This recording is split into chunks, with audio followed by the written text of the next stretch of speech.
Be straight with y'all. There's some reactions today that I wanted to get into, but like literally right before I went live, I was like, don't want to lose the channel.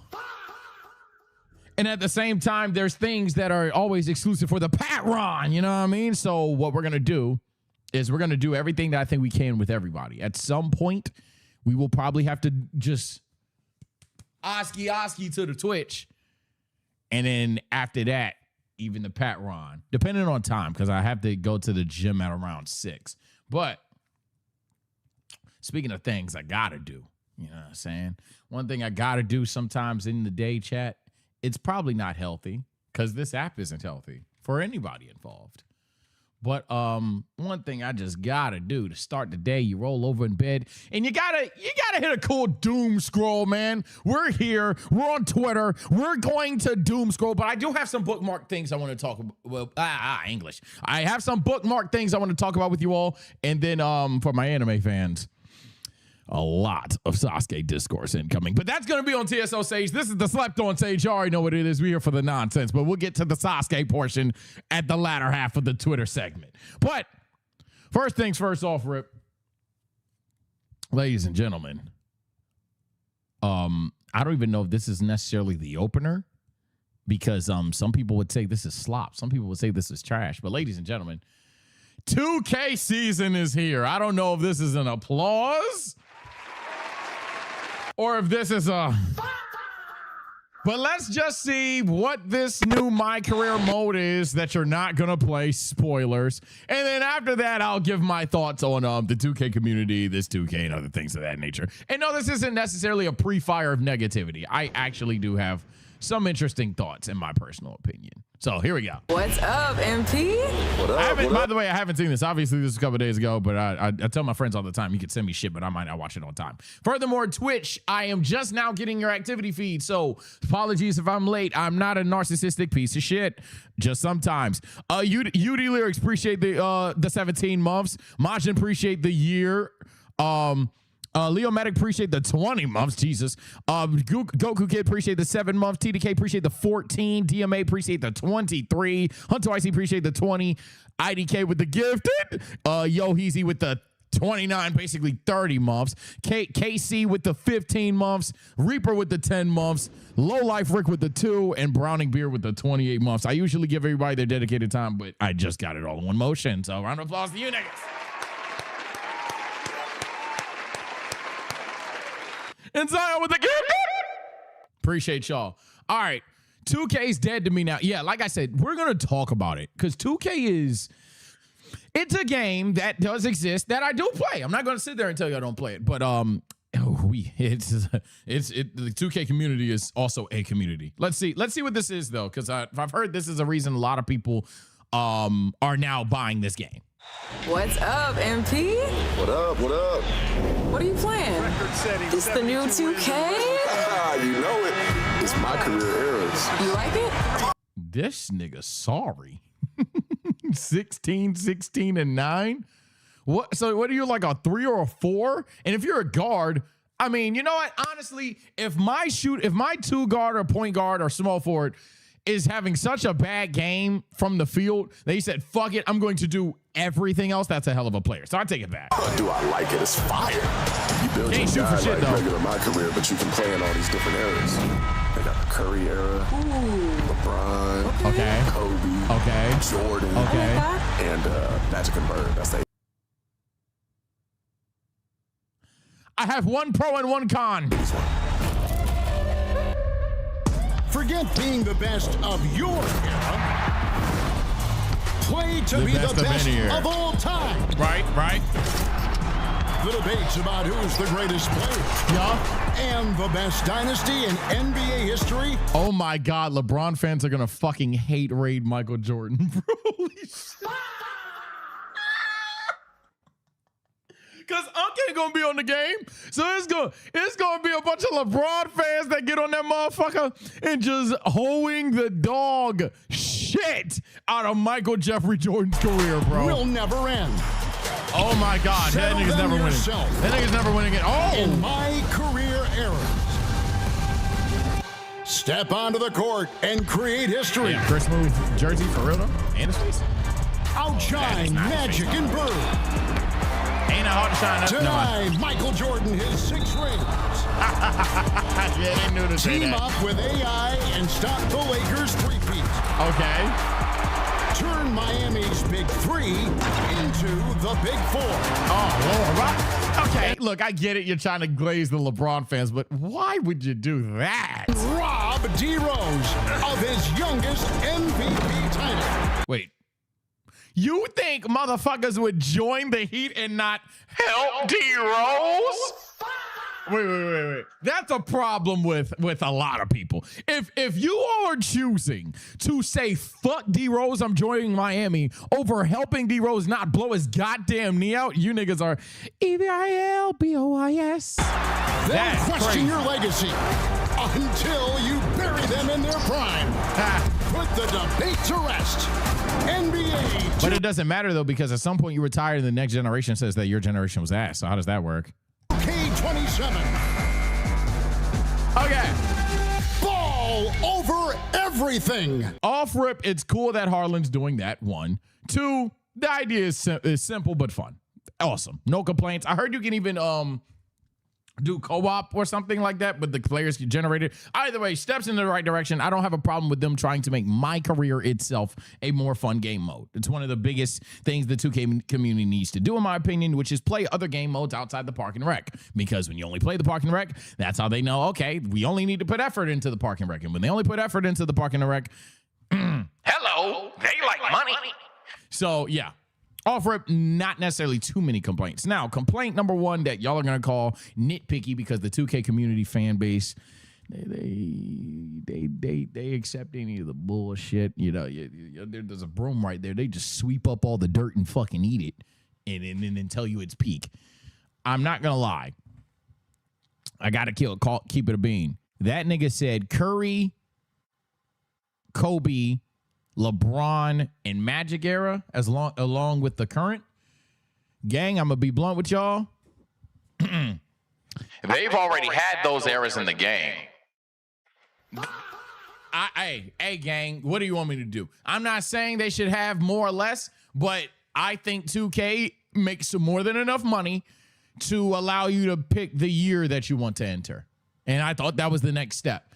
They are running back the same era. They have had the same 4 for 3 years, I believe, and they added Curry recently. But they've been recycling the same shit. And look, I understand, but is it a different era? Fine. Change the name. Change the name of era. You could argue there are different eras anyway, but change the name of era, bro. Because a lot of people, I'll even be blunt. A lot of my friends, they don't want to play in the 90s to get to 96 to draft Kobe, to draft Nash and Ray and all of them. They want to play at 96, sure, but you have to start from 92 or you have to start from 84, things like that. And people just want to be able to start the My NBA or start their Now My career at any moment in time with any draft class. Especially when you have one like fucking Kobe Bryant. For example, and no, that's not me just saying please start at 96, but I mean, hell, some people would want to start and draft Wemby even. Some people would want to start in 2000 just to say we're starting in the 2000s. So yeah, it's just one of those things where it would be nice. My career, I can give a bit more leeway because you're obviously giving a little bit of story mode, things like that. But it does set the alarm off that, oh, okay, it's the same for 5 years. As far as the game goes in terms of overall, am I going to buy 2K? Fuck yeah. I've had this standpoint for years regarding NBA 2K. Going to show my own tweet now just so we can continue the Twitter aspect of this thing. And we'll move on from 2K after this, trust me. I've had this standpoint for years that the issue with 2K fans isn't buying 2K. The idea that you are going to try to tell the entire basketball community that there is a video game by far the most popular, especially considering it does the most popular league in the NBA and WNBA. It does the 2 most popular basketball organizations in a virtual reality, virtual game. And you're going to tell those fan bases not to buy the essential only basketball game out there. That's fucking stupid. Twitter is the only place where absolutes are only exist. There's no nuance. That's ridiculous. The issue isn't buying the game. The issue is you niggas buy the game and then spend $500+ on VC. So honestly, when it comes to the I'm not buying 2K. We'll see you in September. When it comes to all of that shit, and I even made fun of it. That tweet blew up too, or blew up, but for my standards, you know, because I'm TSO Sage, I'm slept on type shit, things of those natures. But like, I've even made fun of it a little bit on Twitter. I'm gonna leave the tweet. I'm not gonna reread it. But like, everyone agrees, no matter what side you're on, microtransactions are ass. Everyone understands that. Even the girls that don't play the fucking game go on Twitter for 5 seconds. If their nigga's algorithm is in their shit, they'll be like, oh, okay, so apparently there's this game out there, but they charge an arm and leg. Cool. Everyone agrees microtransactions are the problem. You all then somehow agree on that and then diverge into buy the game or not. You're a slave pawn of even prehistoric and earlier times in American history. Which, side note, y'all gotta stop throwing that shit around, dude. I get, like, a couple years ago it was PDF. Nowadays, y'all throwing no. But furthermore, yeah, no, people aren't sheep, people aren't slaves, people aren't pawns, people aren't slave-minded if they buy a fucking video game. Holy hell. But then vice versa, the ones that say that they're not going to buy the video game and glaze everything, I mean, the ones that are buying the video game ain't got to act like 2K's this perfect fucking game. Look, dog, it's by far not. The issue with you niggas is y'all buy so much fucking VC. There is even an argument that creators are a part of the problem, right? The Joe Noses of the world, hell, even the TSO Sages of the world that will sit there, stream 2K, and want to have a couple of builds locked and loaded so chat can see you have fun. I get that not everyone will be a perfect soldier in this fight. I personally I believe in what I stand for. I'm buying 2 builds and everything else. I got to earn that VC, buddy. Just saying. And to be honest, 2 is a stretch. I might just buy my 1. But I'm not going out there buying a Zen, then buying a build after I pre-ordered it, to then buy tattoo drip, to then buy shoes, to then buy a cape, to then buy a do-rag that's more expensive than the one on my head, to then make another build because the day 1 build I messed up. Like, you know what I'm saying, bro?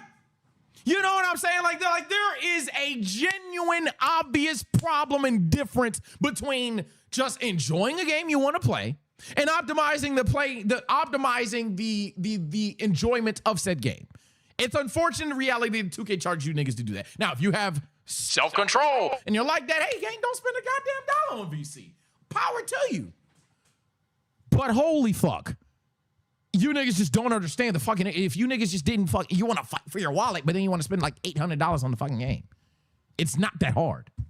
it's genuinely not that hard. Oh, my bad. I'm bugging. Someone in chat's right. Because then after all of that chat, you know what they're going to charge you for again? Animations. And it's a weird line for me to draw, but all my friends tell you that's where I draw my line. I'm not doing that metagame shit. Nah, I'm not. If I literally, this is my ritual. I buy 2K. I buy it early because I want to stream it early. No cap. You got me there. If I buy a build, the 50. That's it. Whatever that 50 get me, life. Hey, whatever that 50 give me, that's life. After that, it'd take my group chat literally, we don't have a center, bro. Can someone just like niggas bitching about it? Then all right, fuck it. After that, that's it. And the one thing I damn sure am never buying, ever, is spending money because I don't have the D-book. You know what I mean? Like, hey, whatever animations I can afford, that's tough. Whatever animations I can afford, that's tough. But because I don't have the spin jumper, because I don't have the Kyrie escape, I'm not spending $20 more, my nigga. That's not happening. That's genuinely not happening. And if I'm perfect, if I'm a hypocrite to you, that's whatever the case it needs to be. But I just think, genuinely speaking, if niggas were just real about this shit, stop lying like you're not gonna buy the game, you're gonna buy the game. The ones that actually don't buy the game because they can't stand for it, power to you. The ones that buy the game but don't spend any VC, power to you. But nobody is telling you niggas. It's fucking moderation. Obviously, it's kind of like, I hate to make this analogy, but treat it like fucking liquor or weed, my nigga. Sure, in a perfect world, nobody does drugs. Nobody drinks alcohol. If you drink, cool. You can get tipsy. Nobody told you got to get drunk. And no, you can get drunk even. Fine. Nobody tell you have to get blasted. That's all it is. That's all it gotta be, chat. I spent too much time on this, so we're gonna move on. But holy shit, that's all. I just swear, like, you just gotta think. Yeah, nobody told you to drive a car. Like, God damn, it's really not this complicated. It's really not this complicated. And you'd be surprised, for those that think, oh, well, buying VCs, you'd be surprised how much people spend on VC. That's the real conversation. That some people, unfortunately, think that once you spend that 50, you lost. No, it's really motherfuckers that spend 300, 400 a year on 2K. Those are the problem. All right, next up, I see that there's a SpongeBob One Piece commercial. What the fuck is this?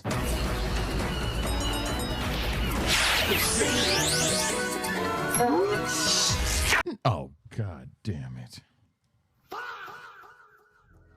What the hell does SpongeBob and Monkey... Oh, God, I guess they have the fucking C. Wait, so is SpongeBob in the East Blue? Where's SpongeBob?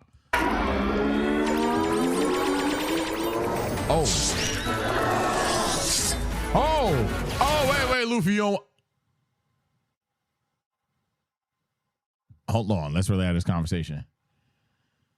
Squidward put that shit on. I ain't gonna lie. Squidward, off rip. Squidward put that shit on. Robin is Pearl. Chopper is Gary, makes sense. Jinbei's Mr. Krabs makes sense. Obviously, SpongeBob gotta be Luffy. Larry is Frankie. That's tough. I forgot his name. Is that Schmitty? That's Schmitty, right? I'd take that as Brooke for sure. Patrick is Zoro, duh. Without a doubt. Nami is Sandy, duh. But I think Squidward put that shit on. I ain't gonna lie. I think Squidward put that shit on harder than SpongeBob did, to tell you the truth. Squidward look kind of clean with the clarinet. Yeah. Now, do the Straw Hats want these problems? Absolutely not. I'm sorry. Straw Hat don't want none of this. The man CJ, appreciate the 5. These niggas don't want none of this. These niggas don't want none of this. Who's Plankton supposed to be? Usopp. These niggas don't want none of this. The Krusty Krab crew? The Krusty Krab pirates? Nah. The Bikini Bottom pirates? You don't want none of that. Them boys will beat the dog shit out of y'all. Whoa! Dostępne w zestawach Happy Meal. Nigga, did SpongeBob have an impact frame? Nigga, did it?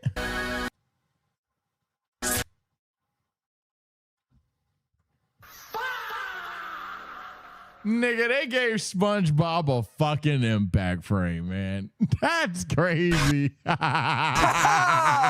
Dostępne w zestawach. They turned SpongeBob to a demon. All right, little sponge. Man, that's crazy as hell. Let's see what's next on Twitter. Oh, that's the Sasuke one. I'll come back to that later. Oh yeah, chat. So y'all already know, chat. We seen Snowfall over here. By the way, my friends finished Snowfall.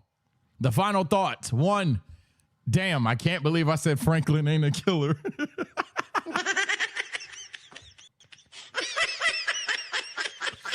2, whose fault was it? And their perspective. Number 1, because you can't say Reed Thompson. The answer is obviously fucking Reed Thompson. I mean, some people don't put Reed at 1, but 90% of the world like, duh, it's Reed Thompson. Their list, not mine. They said 1 was Alton. Then Louis. Then Sissy, then Franklin, I believe. And if I got that wrong, didn't mean to lie on you. But I do remember that Alton was up there. I could see Alton on some like domino shit. But nah, it's fucking Louis. Anyway, Snowfall, the drop trailer, September 8th. I've heard a lot of mixed reviews about this for many reasons that I'm pretty sure. Yeah, I've heard for many reasons. Let's see the drop. You gotta understand what I've been through. When I was getting clean, music brought me back to life. Damn it, Wanda. You gonna shoot me, Lee? Inspiration hits when it hits. Okay. Y'all think Lil Lee could be the main event? I think Lil Lee could hold it down. This is the new gold rush. No cops, no murder. From the dope game to the rap game. I need you to make a track for me. Okay. Something special. Yes. Underrated bass line. And it's hella black. We gotta bring artillery some real players. You think I'm finna let you and your female cousin go through a house full of bloods? So this is going to be interesting because it's going to call for Wanda to step up in a role that she wasn't in Snowfall, and that she's going to have to like earn the fans. I think a lot of people watching the show is going to root for Lil Lee, for sure, without a doubt. A lot of motherfuckers going to root for Lee, but I think it's going to take people some time to fuck with Wanda like how they did. Obviously a fucking Franklin, or even like a Melanie. You know what I mean? Because Mel was introduced early. So like people have that feeling for Mel on some like, oh, this seems like a big deal. With Wanda, I mean, nigga, she did crack. So it's about getting to that level with Wanda. I think is going to be the biggest obstacle and may have a lot of naysayers for the show. I don't think a lot of people are going to doubt that Lee could be a main character, though. I think Lee's a very, very good character. Where you from? You should be here. Hey, blood, run that back. Oh. These are life and times of a rider. Yeah. Life and times of a rider. Survival is vital. A new world open. The song's got to be a banger, too. No pressure. No pressure. Song's got to bang. Song's got to bang. If it don't bang, we're cooked. And I'm at the front of it. When I was running with Leon and Franklin, I had a front row seat to how they changed the game. Okay, so they're not scared to mention them. Is Frankie here? We know our customers because we are our customers. Uzi in the stash, dodging the crash. Product of the ghetto, so he built to last. Hard to stay in the present when you define by your past. This music business. How could you let this This happen? doesn't look How was bad, I supposed to stop it? Family comes first. You don't know nothing about sacrifice. You ain't got no business in the rap game. I've seen that nigga before. I don't know his understand name. everything that's happening with these boys right now. I got a tinderbox, and you keep trying to sell me matches. He's my family, too. I ain't gonna let anything happen to him. Hey, where you from? Talking to you. Where you from? Oh. So that nigga's gonna be really. Yeah, so even in these clips, it seemed like Lee isn't gonna be too much of a focal, or if they do the same format that they did in Snowfall with you, whether you had the Hispanic side, obviously the CIA, and then you had the Franklin side. If they're gonna do that thing as well, and even in the latter seasons, it went from the really how the Hispanics were moving to more so just Gustavo. If you're gonna go that route, is it gonna be whoever that new kid is, Wanda and Lee, or is it someone else that we haven't even seen yet? I know exactly what you are. Oh! I know these streets just like you. You don't know this gangster business like me. But you go down this road, you gonna get yourself killed. I hope you like slinging tapes in the streets. Wait. Why can't anyone be special around here? It doesn't look bad. I'm unstoppable, baby. This doesn't look bad. Okay. So this is how I'm feeling it. I'm feeling this isn't gonna be bad, but a lot of niggas not gonna give it a chance. And right when I'm seeing, like right below, off rip, one, female lead shit. You know, niggas got to get the misogyny off. Two, niggas is waiting for Franklin. Straight up. Now, there's pros and cons to having this mindset. Because on one hand, they're already talking about Franklin. They've shown that he's walking around. They're in the same city. It would make logistically, it would make no sense for Franklin to never appear again. But on the flip side, it's kind of like, damn. So it's just nothing's gonna work unless Franklin Saint's on there for you. And I can't tell someone how to enjoy television, but it's like, damn, did you really care about any other character? Because shit, there's a lot of other characters that were really, really good. I think Leon is one of them, and I think Franklin had to take his L. Franklin's a captivating ass character, so much so to the point where people think he wasn't wrong when he brought Crack to the hood. It's not even a spoiler. It's what the fucking show's about. But yeah, like I would say this is interesting, but I feel like it's gonna start badly, and it's gonna be one of those shows that it's good if you gave it a try on something like Boruto or Naruto shit. Cause and I don't want to have it could just be terrible, but yeah, it's already gonna have a tough time. It looks like Wanda may even be more like prominent in the show than Leon is, which really is going to be tough just because what her former role was. Obviously people are having their nostalgia for Franklin, and that may not be, watered until like one random episode that shuts down the TL, things like that. But then simultaneously, I'm not gonna lie though, me personally, I would like a cameo, or I would like an episode of them just, they don't know what to fucking do, and they just chat, or they just walk around. They happen to find Franklin, just for the sheer fact that, kind of like how the people that are glazing to see him, they are in the same area, especially if they come up into all this money and stuff like that. The idea that it would just be on some shit like, there's Frank. You let that nigga be homeless. But then you give Franklin Saint money and shit goes left too. So I can see both sides. I think there'll be cameos. I think someone might see Sissy in jail. I think someone might do things like that, but I don't think Franklin will be in more than 3 episodes, to be honest with you. Maybe a different season if it really picks up, maybe, but that's about it. How would you feel they open up the series with Franklin just being dead? I think that would be a terrible move for them, a bold move for the show. Terrible move for releasing the show, because if you tell everyone, yeah, Franklin's dead, you're not getting him, that's just, hey, we already have people saying they're not watching until Franklin shows up, and they know Franklin shows up. You're going to tell those same people now, yeah, you'll never get them.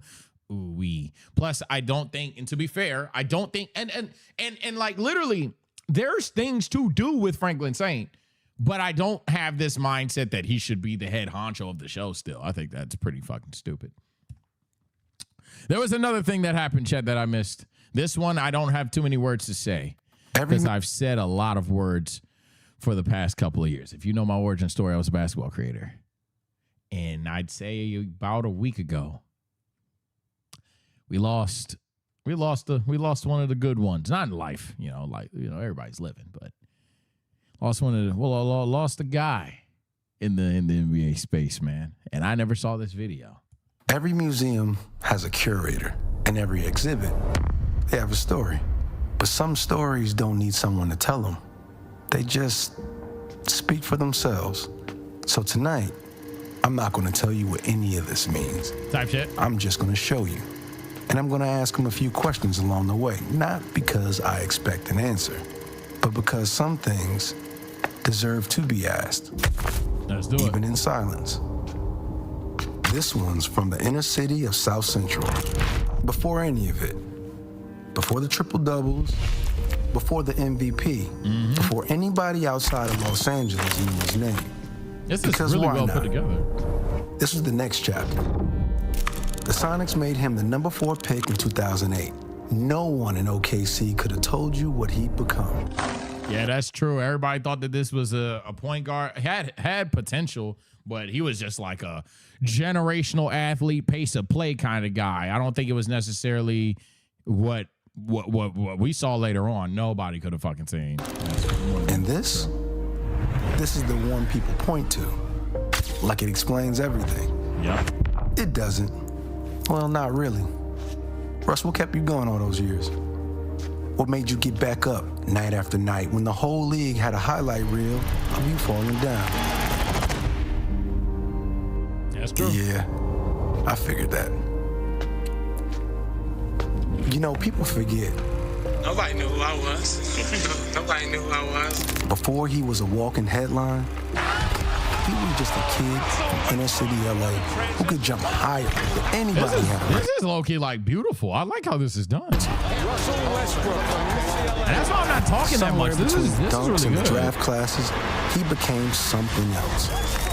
Not just a player, a personality. A meme before we even called it that. A husband, a father. Yo, chat, y'all remember the pizza rolls, bro? Sorry to keep pausing this one. And usually I don't give a fuck about pausing because if you want to watch the original video, hot take, watch the original video. But yo, remember the pizza roll shit, bro? Shout out like the unks in chat, man. A guy in a kilt at the Met, daring anybody to say something. What did winning mean to you? I mean, really? No, not just the trophies. The actual feeling of it. Some things you don't say. You just play them over and over until everyone else understands too. Because why not?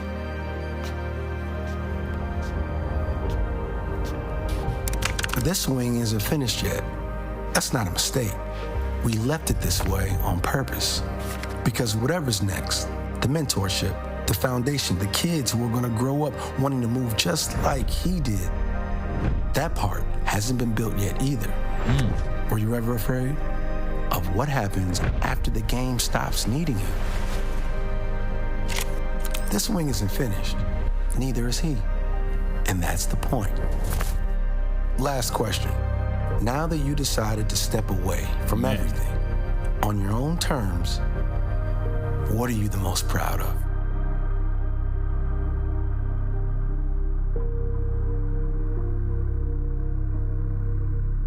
Damn, this was tough. That might be the best interview I've ever done. He didn't say a word. And somehow, I understood everything. Yep.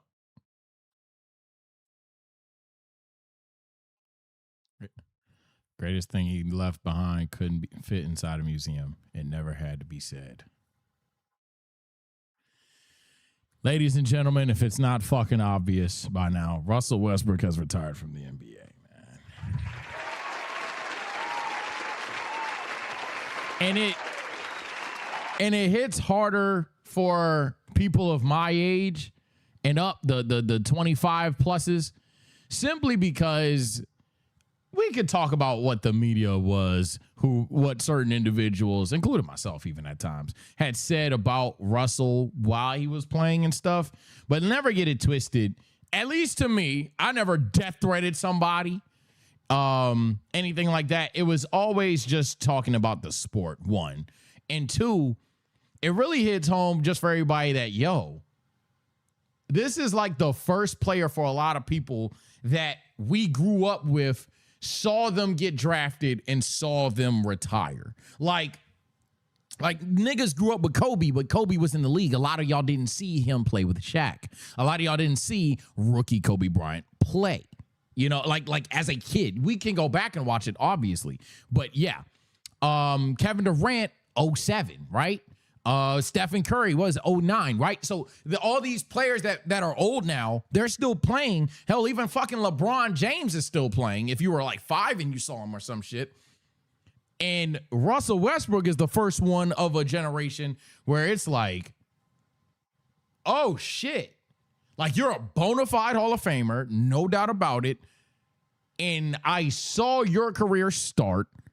I saw it go up. I saw it go down, and it is now over. That is an insane feeling. Like that is an insane feeling to have. Like when LeBron retires, people are gonna cry because that's their glorious king GOAT. But I think when Steph retires, it's really gonna hit everybody. Like, yo, that era's done, my nigga. Like that era is crazy over. So yeah, even watching that, and I think it was fucking beautiful. I liked and retweeted to make sure I could find it for today. But yeah, this is fucking beautiful, man. Shout out Russell Westbrook. I'm a Lakers fan. I'm not going to sugarcoat it. I've talked hella shit on some shit where it's like, yo, I don't think you're a good fit for the team. I think it was a bad idea. Yap, yap, yap. But I never put it out of basketball. I think that's where a lot of people get it twisted. Well, Russ was not a fan of Westbrook. Let's just say that. Russ ain't the biggest feeling of Westbrook either. So if you said Westbrook in the past, boy, count your days. But overall, I think as long as you've kept it respectful, you can feel away. Now, if you've been disrespectful, hey, gang, go ahead, smoke your pack, I guess. But I don't have no hatred in my heart for Russ. Yes, I'm a Lakers fan. Yes, I do think that it was some bad trades that involved him. I personally think that, hey, we probably nail in the coffin. I think the Dennis Schroeder trade was the start, and the nail in the coffin was doubling down for a Russ, not because any of the players that we acquired were bad, but it showed the mindset of the Lakers. But I've been down that road several times. We don't need to go down there today.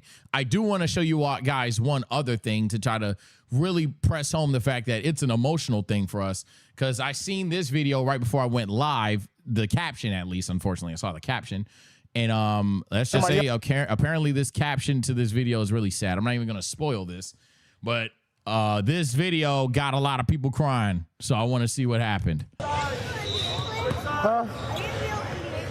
Some days. I used to be back in the day, back in my young days. Oh. I see why, motherfucker. Oh, already. Oh, damn. That is crazy, man. That is insane, bro. Russ really retired, yo. That's crazy. I go with you. That's crazy. So, you gonna open your stands up just a little bit. So once I get there, cut me off right away. And what's fucked up is he has some left, but it just, I mean, let's just be real about it. It just doesn't equate to what most teams want on their roster. He's a push pace point guard at best. He's too old at this point to give you, I mean, he's athletic as hell still, but he doesn't have like the intangibles defensively to necessarily be like a POA guy or anything like that. And then on point of attack stopper, I'm sorry. And then on the offensive end, he's never been that great of a shooter. He had one point in his career where the mid-range was whoof.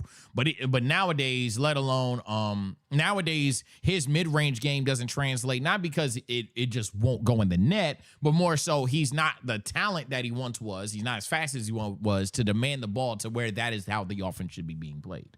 So, yeah, it's just he just doesn't fit a lot of teams nowadays. Motherfuckers are literally sagging off of him, but at his best, I mean, shit, it was fun. Russ, I'm being so serious. Russ used to be one of my favorite players. I just personally didn't like his fans for a long time. I'm going to be honest.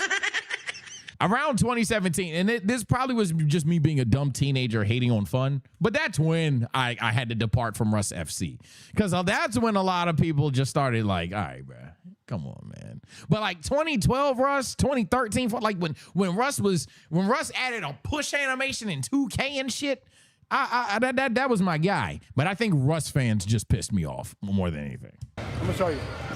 Go, go, go, go, go, go, go, go. Yeah. That's better. That's better. Use the square. Use the square. Use the glass. Yeah. Hey.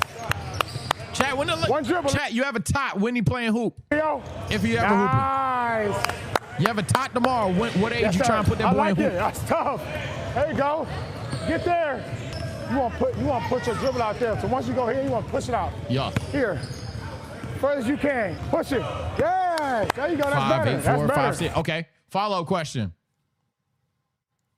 If there was a player to teach them, what player would you want to teach you? You can't say LeBron, can't say Michael Jordan. Can't say LeBron, can't say Michael Jordan. There was a player to teach your son how to hoop. Who you going with? Go back. Go back. Look, I don't care. Can't say LeBron, can't say Jordan. And they got to be alive. Can't say Kobe. Push it. Even if you got to throw it out to go get it, throw it out and go get it. Try to use one dribble, okay? Yes, sir. Yep. There you go. Yeah. Yeah. There we go. Did you go past coach or you went that way? Yeah. That's what it's about, bro. This way. So how about this? Coach gonna stay here. I'm gonna stand here. So you only got one place to go. Yeah. That's what it's about, man. Shout out Russ, bro.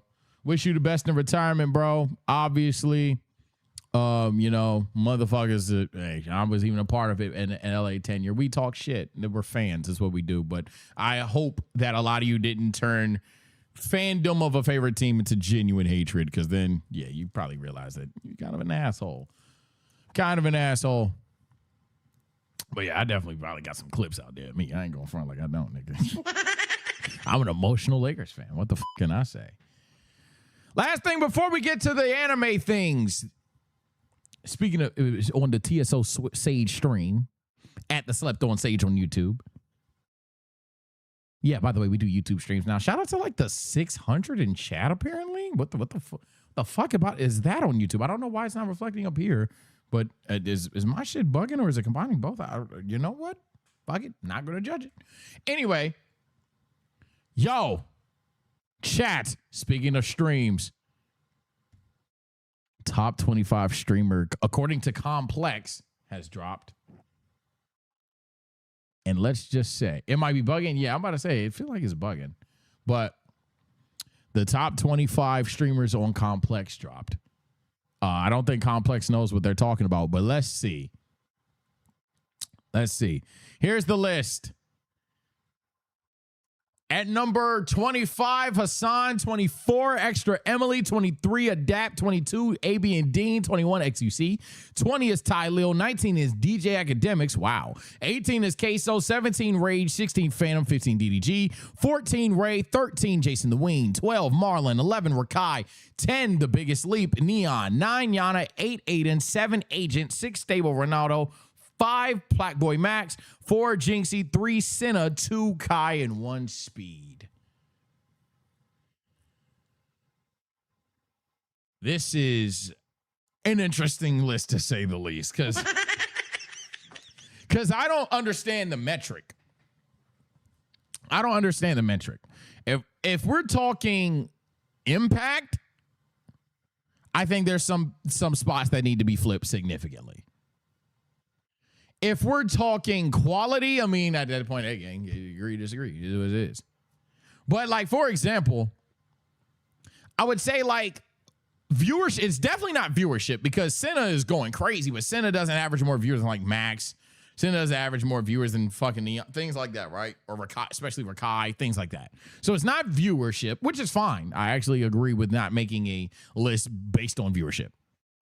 So it has to have some level of, like, a quality and impact. I think what Senna and Yana are doing for female streaming, as well as Emily, is, you know, for the most part, some of them have the controversies, but they're definitely making that wave to the point where I understand them on the list. Now, do I think it goes Kai versus Speed and then Senna? I would say probably not, but I'm not mad that she, like I don't get my hatred out. If I had to say something that objectively is a bit crazy, though, has Phantom been going live a lot? Because I think Phantom is a quality streamer. He has the GTA RP shit on lock. And then when he's doing other things, I mean, he's fucking Phantom. I think Phantom's hilarious.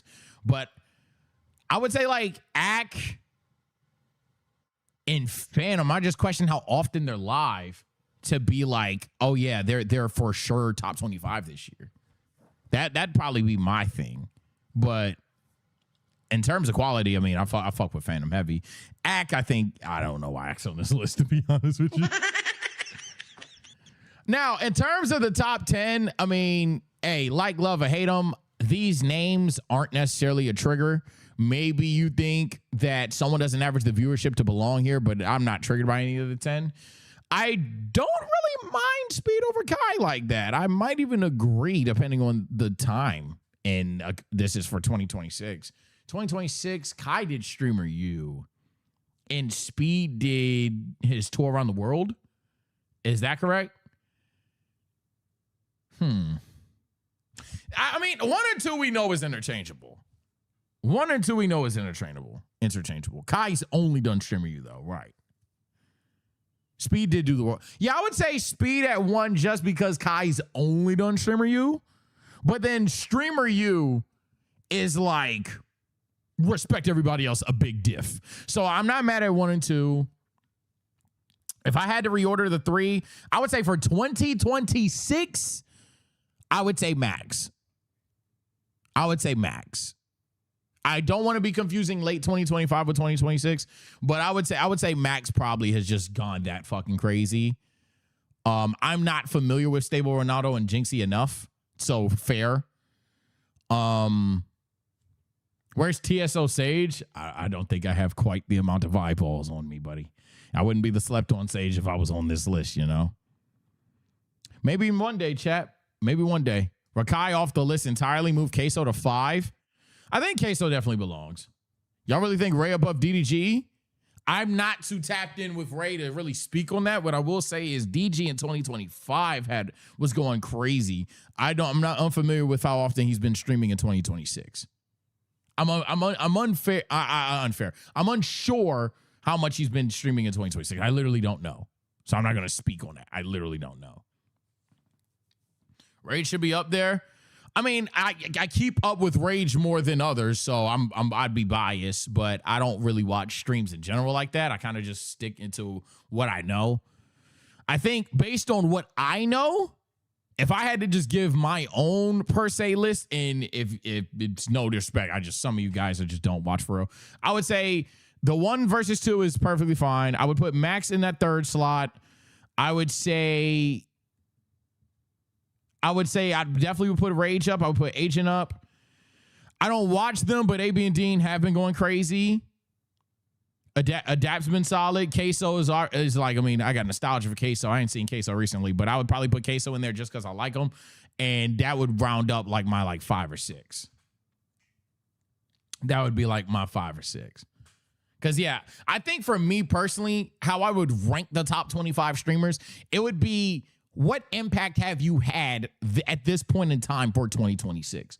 And I think there's some names that might not even be on the list that I'm just not thinking of that probably could go there. Let's see what the comments are talking about. Send over Jinxie and Ron. Yeah, see, I don't watch Jinxie and Ron or whatever the case. And we're going to put Senna and PBM with top 5 women power. Oh, here y'all go. Here y'all go. Low should be on it. Ooh. Lowe's probably should. As long as Lowe's been live, Lowe's probably should be on this bitch somewhere. But again, what we're talking about. No RDC is crazy. Damn, RDC is not on here too. Yeah, I don't know the criteria of this list. I think that's my problem with it. I don't know what the criteria is. Like, for example, like take Aiden, for example. Someone would say Aiden's just doing gambling streams, and he's probably getting cooked by the Aiden fans, because Aiden fans go crazy.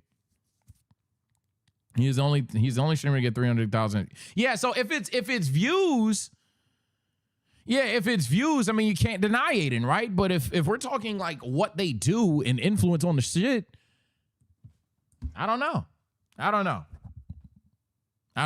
You're just going to see a bunch of misogynists in the comments because Senna's top 5. Yeah, that was a setup.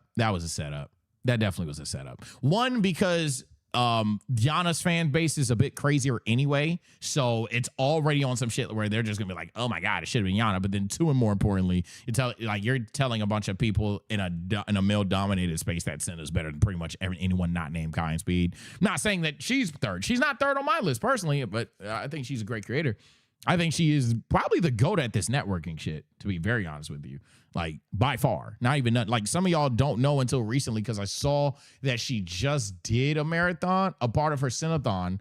She just brought C-Reacts and them on her shit. But, yeah, she's from anime background, anime gaming background, more than, what's it called? And I think in 2026, she has a strong conversation to be in the 5, at least 10. But, I would have to have the metrics in front of me and stuff too, because I could just be talking out of my ass right now. But I think I could put a better list than this shit personally. But shout out to everybody that is on here, of course, though, because everyone has their own arguments. It's definitely not off of pure viewership, though, obviously. But I think if I were to do a top 25 streamers, it would be based on what you have done this year and influence this year. And in terms of influence in my workspace and or entertainment, I would say Speed Kai 1, 2, no conversation. I am absurdly biased because I was a part of it, but I'm going to go ahead and put Rage versus Max in that 3, 4, because for Cobblemon, obviously, let alone just more fun facts like shout out Caleb. We were all in the same network. And in that 5th spot, I probably would still keep Senna up there.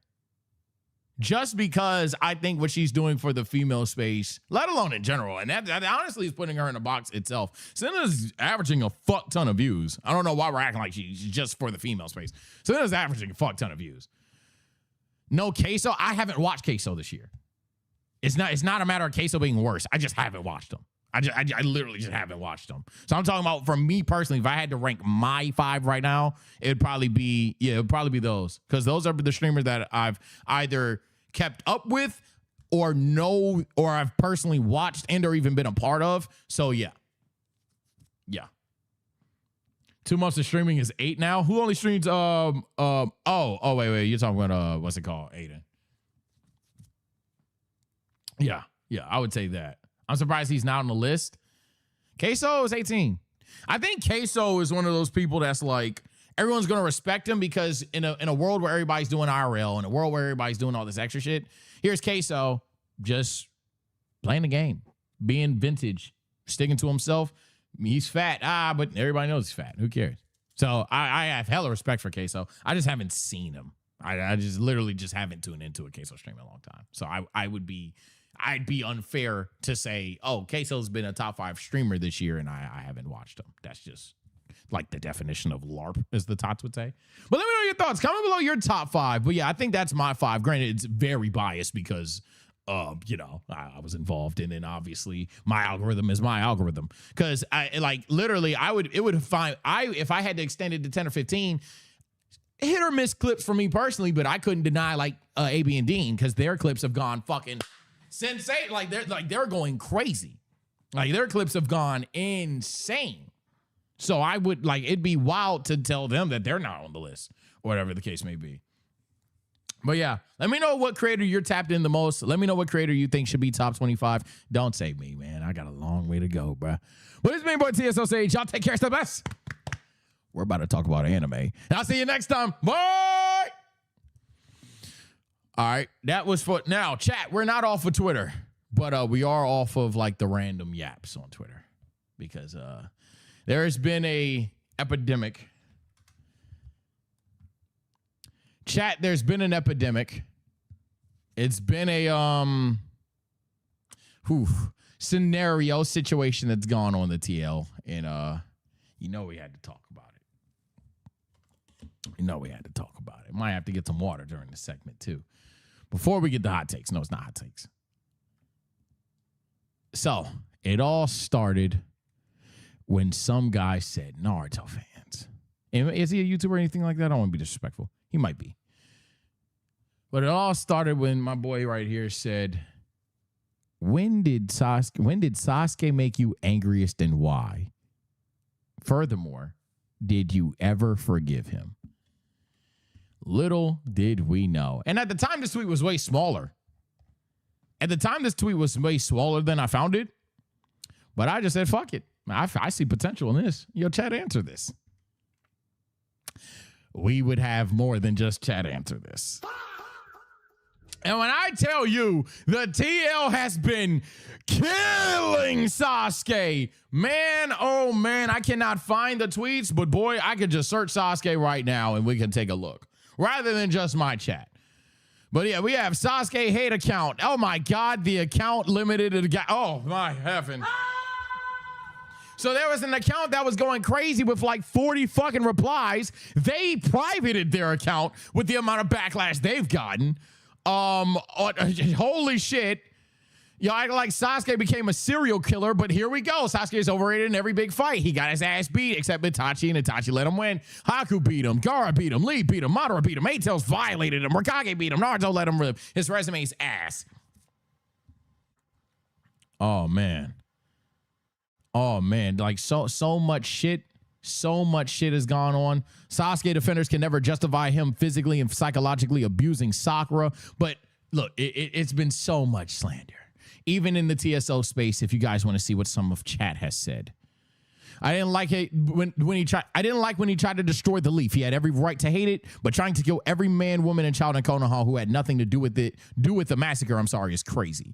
The final betrayal, don't get me wrong, narratively made sense, cycle of hatred themes and such. But my thing is, he knew the whole truth now, spoke to Itachi, spoke to Hashirama, and truly knew what it meant to be a ninja, yet still chose this route. There were some people, of course, that believed that he was justified. But yeah, a lot of people not a fan of Sasuke. Not a fan at all.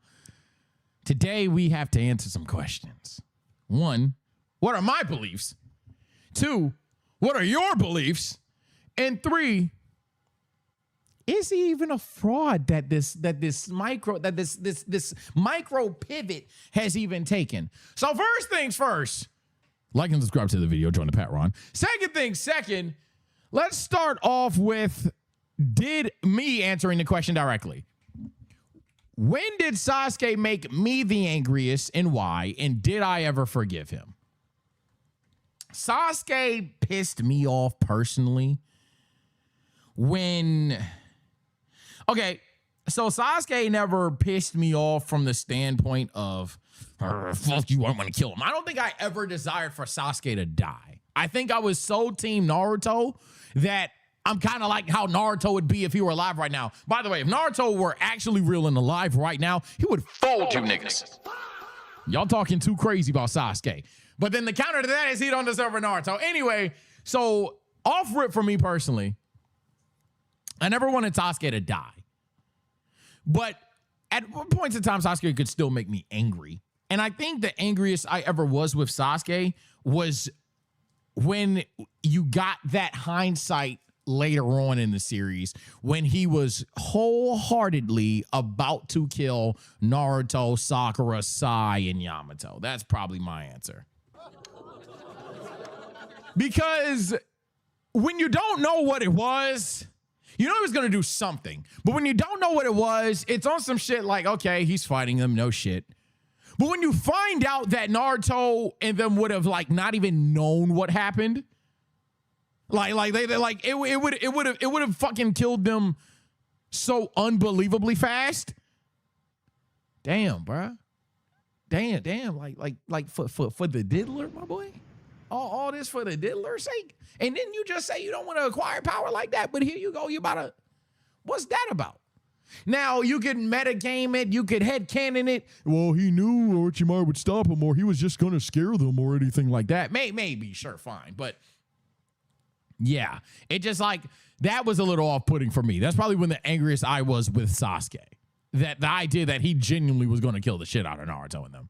Like, for sure. There was other times in the series later on, well, duh, he's trying to do that, but Naruto has more control, therefore it doesn't piss me off as much. But when Naruto was really going to fucking die, yeah.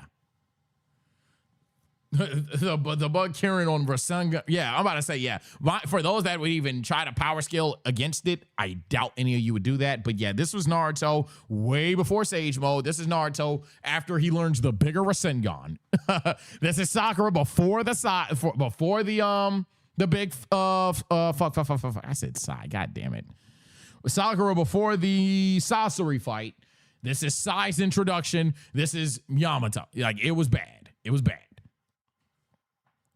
Now, other moments, Sasuke's definitely been a little annoying too, right? Like the idea that he called my dog a scaredy cat and then was pussy as shit in that forest to death. That's one of the earlier times, but it wasn't really like I hate you shit. And I never really necessarily hated him. But did I ever forgive Sasuke? Yeah, 100%. I think everything Sasuke did has more than enough justifiable reasoning. And it's a matter of how much empathy us, the viewer, can give him. To put yourself in the eyes of Sasuke for a second. You, as far as you know at the time, ever since you was a tot, since you was a little boy, your boy, as far as you know, your brother is a fucking psychopath. Your brother's a nut. Your brother has lost his shit. It's gone. It's gone. He killed your mama, your daddy, and all of your kin. You are the only one.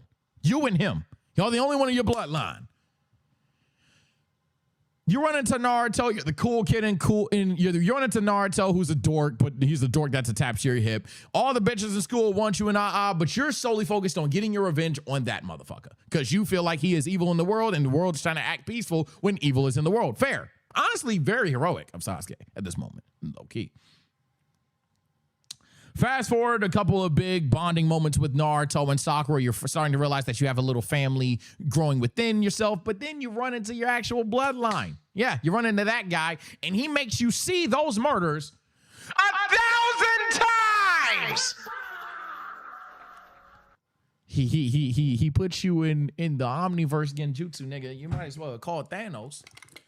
Turn the gauntlet on. He made you relive that shit.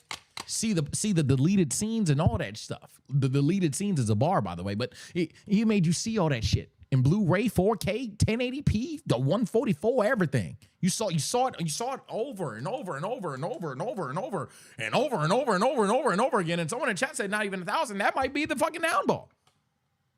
You know what I'm saying? So you relive that shit. You get out. You realize you need to get stronger. 500,000, exactly. Yeah, like it's fucking ridiculous. So you relive that shit for an ungodly amount of time. You get up, and your focus is, I need to get stronger. And then that stupid idiot loser, yeah, he's stronger than you. That stupid idiot loser. First of all, there's a guy with bushy brows that kicked your ass. Then there's some stupid idiot loser, but like he's the loser that's turned around and died with sand and shit. He kicks your ass after you initially was whooping his ass. Then he turns around, pops all, kicks your ass. Then the dork that you've been working with the entire time, he kicks that loser's ass. So now you're feeling inferior and shit. You fight the dork, the cool dork Naruto. And your fight gets interrupted by Kakashi. Turns out you would have got fucking flambéed. Then you get like bullied into being kidnapping, but then you kind of wanted to. Everybody comes to retrieve you. You get this new power up, and you actually beat that dork, even though that dork is a little petty in your fight, but you beat him. You then hold on to the little bit of grace you have. You don't kill your orange pine cone friend, but you leave the village. All of this so you can go on and take out the brother that you feel is too evil to live. Cool. Why you then turned around and wanted to kill everybody, I don't fucking know. That's where I said, hey, he lost me. I got that pissed me off. Not narratively. Obviously, the character like Sasuke is pretty twisted. Not thinking it doesn't make narrative sense. The Kishimoto, chill, y'all. I'm not Kishi. But what I am saying is, it made me mad. But from his point of view, I can still see it. I can still see that motherfucker's back. Bro, I told you, leave me alone. Boom. Realizes that Orochimaru's a piece of shit. No, it has an agenda to take him out too. Joins the Akatsuki, the clan that is he joins the Akatsuki, tries to do some spy intel shit, trying to get closer to his boy, to his brother. Here's along the way, I know I'm skipping a lot of time, but it's just to get to the point. Along the way of doing all of this terrorist, evil ass shit, just to fight your brother again, you hear that loser might be stronger than you again.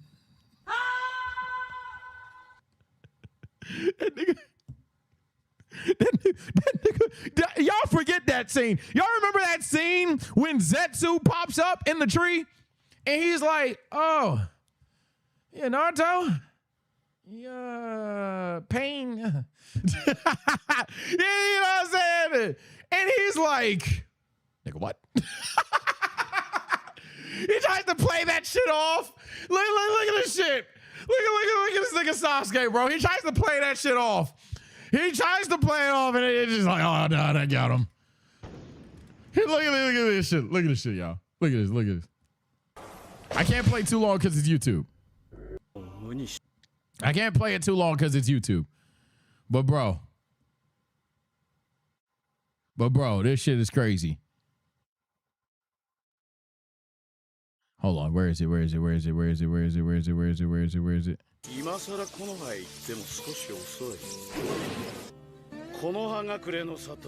what I'm saying?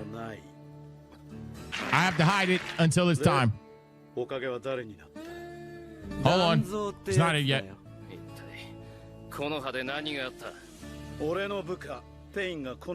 Yeah, he says Pain destroyed that shit. Kage summoned on the way. そのナルトってのがペインを一人でやったのかそんなことはどうでもいい Cap! Cap!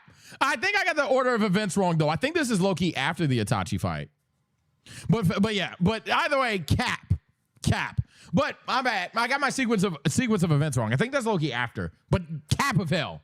I mean, that's still not even fully him. But fast forward, my bad. So apologies. L Storyteller out of me. Subscribe for more L Storytells. Prior to hearing that, you finally go fight your brother. You finally take him out with Diddy Snake Jutsu-ish help a bit. Realize your brother probably could have killed you at any moment in time, but you know, he had ninja-vitis or some shit. But you took him out. You won. You did everything. And then everything is not what it seems. And you hear why he did what he did, and your life literally turns to. You literally hear that shit. So you hear that, and you're like, oh, so you all made him do it. Okay, I want revenge. Again, to us, chat. Damn, okay, you won, bro. You can chill. But to him, they made his brother slaughter his whole kin. Nigga, fuck you, fuck the leaf. Again, from Sasuke's point of view, I get why now it's like, all right, you fuck these Kage niggas. We pulling up to the summit. Does what he does to Danzo. Now, again, this is where you could have some questions because I understand wanting Danzo gone at all costs, but I don't know, gang. I don't think certain things were necessary. For example,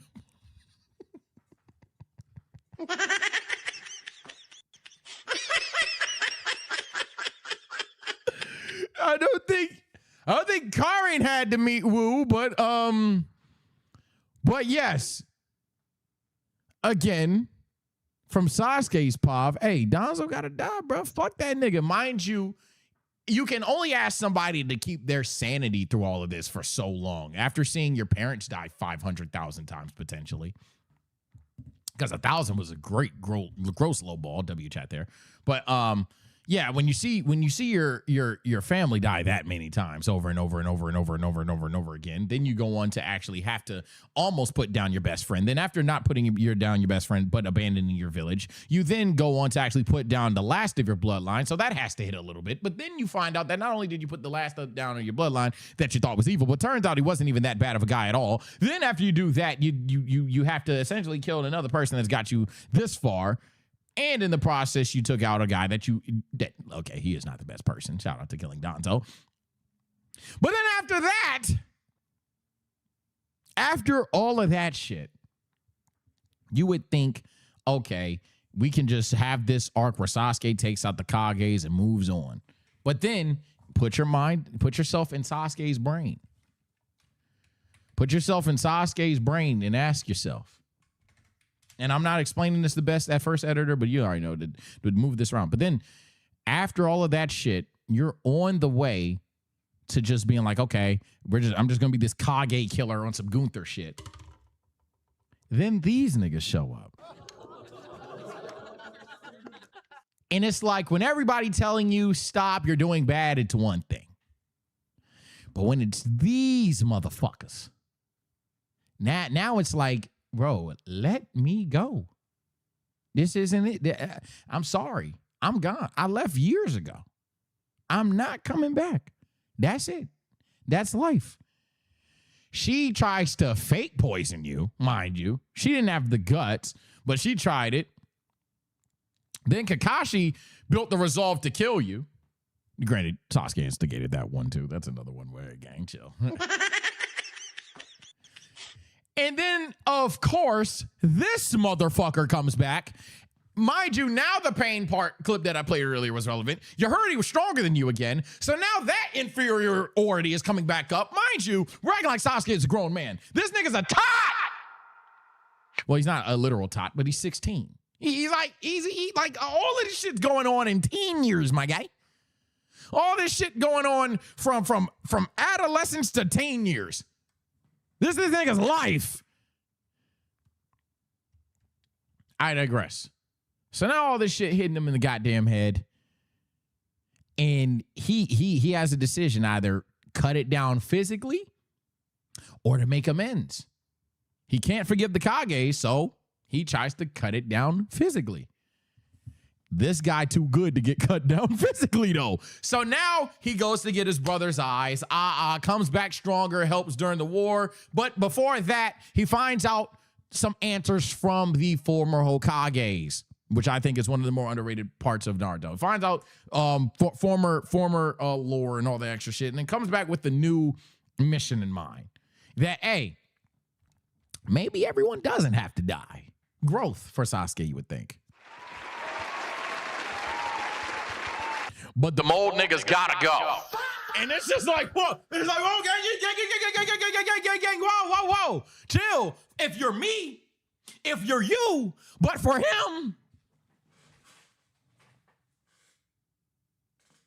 is he that crazy?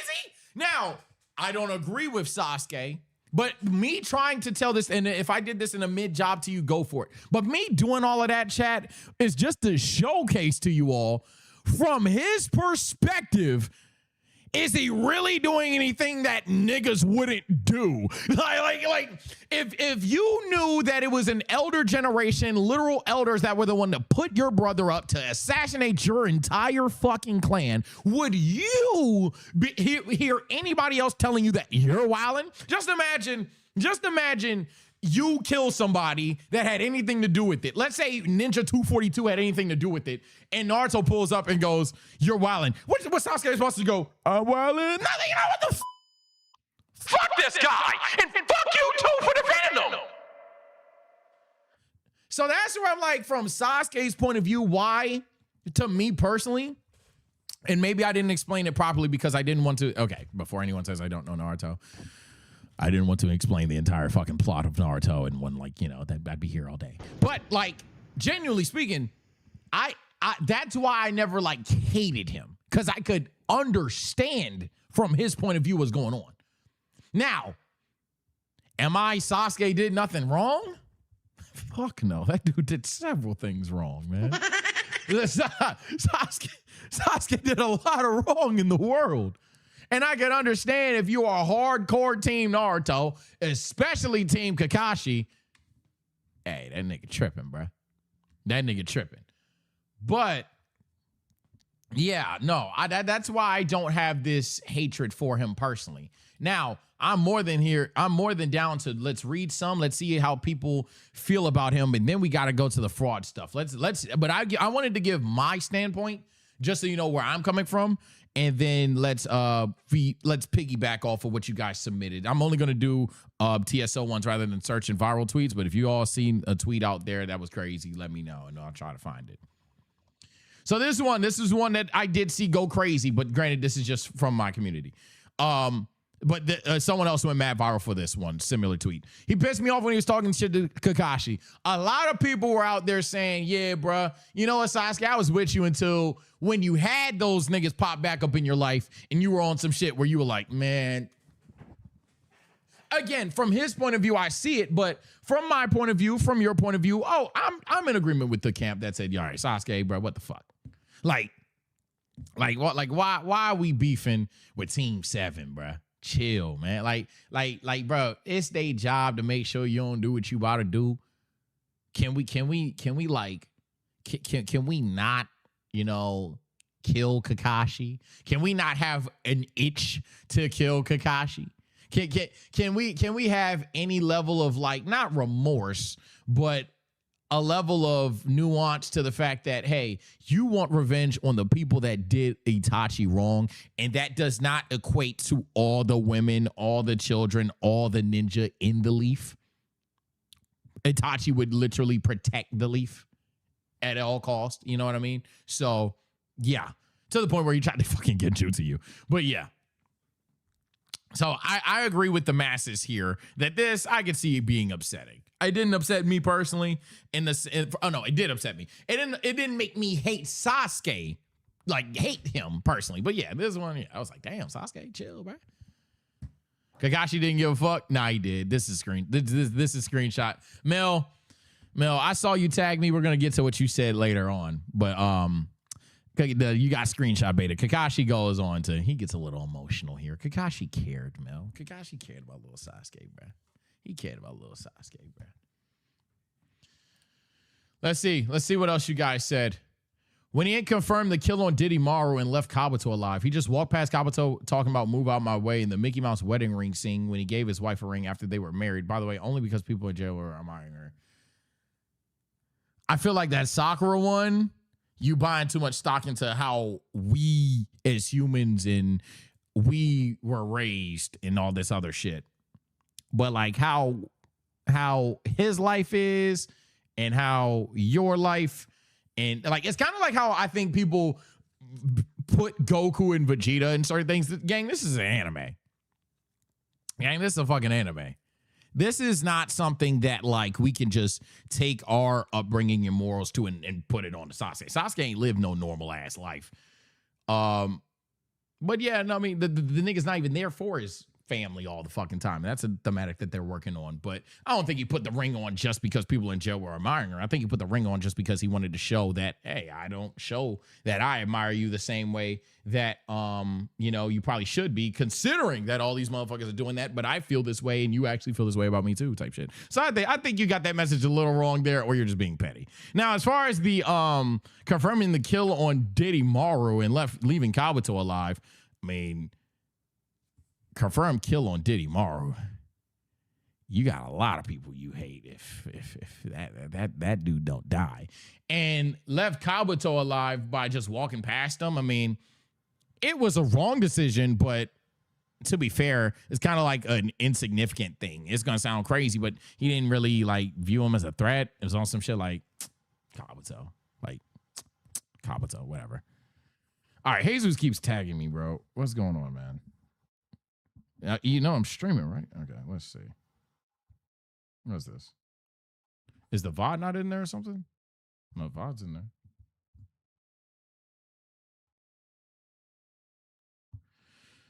Let's see this. If this is a joke, I swear to God, I'm hanging up. Yo. Real quick, because River's not available, so I'm kind of like holding down for him real quick. Do I need to mute my mic or what was going on? No, you don't have to mute your mic. I mean, it's just that I need the VOD. I don't know if you're putting them in the folder. Yeah, it's in the folder.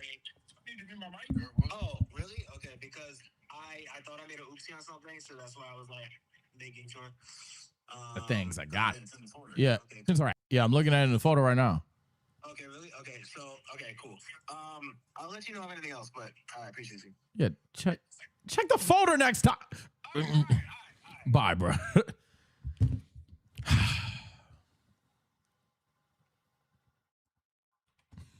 Jesus Christ.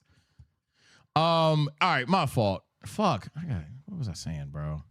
Oh, okay. Yeah, that's right. Yeah, but when it comes to Kabuto, he just wasn't he just wasn't like, I get what you're saying, because yes, sure, optimally he kills Orochimaru. Optimally, yes, he kills Kabuto or whatever. But he didn't find Orochimaru. I mean, one, Orochimaru don't fucking die. Two, pretty hard to ask anybody to do that. Three, with Kabuto, I mean, hey, you didn't think much of little old Kabuto back then. I think all of us didn't really think much of little old Kabuto back then. To the point where it's like, oh, you left Kabuto alive and then he went on to do, like, who the fuck could have saw Kabuto going to Snake Sage Island and not only becoming a Snake Sage, because maybe that one's a little predictable, but being like that guy, the guy that like arguably is the strongest pawn in the fucking war. So yeah, type shit. So I think that one's just a bit unfair, but I see it. Only just an unjustifiable thing he did was try to coerce Sakura into killing Karin in order to prove herself to him. Unjustifiable in terms of a moral thing, absolutely. But it's understandable, because as far as you know of Team 7, as far as you know of Sakura, there is no way that she's genuinely abandoning this village to help me not only take out older Kages, not only to take out whoever it may be, whatever mission I'm on, because as far as she knows, I'm just a part of the fucking Akatsuki. Yeah, mind you, from Sakura's point of view, she just knows this nigga's in the Akatsuki fucking up the 5 Kage summit. So for as far as you're concerned, I might be hunting tailed beast, but of course, mainly the fact that I'm going to be attacking the hidden leaf. The idea that I genuinely think that you're going to be a part of that is small, to the point where, hey, prove it. Prove it right now. Kill somebody. I want to see Heal Sakura go do something. So I understand it. Is it unjustifiable? I can get with that. But is it like stupid? No, actually, I firmly understand why he did that. He could have been capping too. He might have killed her anyway. Wasn't my boy fought, he got manipulated? That is also true. We are acting as if Obito didn't, he had a play in it. The entire Killer Bee fight. This kind of ties into the fraud stuff more that we'll talk about in a second. But yeah, that's more of the fraud talk. He's the GOAT. He never made me mad. That's fine. Honestly, Sasuke is a good character. Immediately believing Obito. Yes, so this is what we're talking about. Now, the idea that you're mad at somebody for being manipulated versus the manipulator.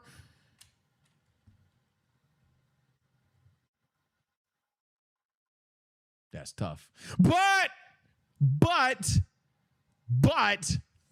I understand the idea that after all of that shit, you would just dive into why. Like you didn't have any questions for Obito for real? I mean, he denied it initially during the story the same way everybody goes, no, that can't be. All that other typical anime, typical real life shit. But inevitably, he does just wholeheartedly believe everything Obito does. Obito says. And I think the problem with that is, of course, Obito has his own plan. So type shit, things of that nature. I don't even need to yap about that. I just think it's unfair to Sasuke to really go on him for believing the guy more than it is Obito for, Wasn't he in a shitty mental state? Yeah, it's not. Yeah, maybe you're coming from a perspective of Sasuke supposed to be smarter than that, I guess. But, I mean, this is like everybody has their crack and, not that. But everybody has their mental lapses, and the Itachi button is the Itachi button. The same way Vegeta has the Goku button. Like that's the button. Or Luffy has the Shanks button. You know what I mean? He's just always been an annoying, pompous asshole to me, but probably all the times he tried to kill Sakura. See, you know what's insane? This is honestly one of the more violent ones thus far. He believes him because he's an Uchiha too. Fair, very fair.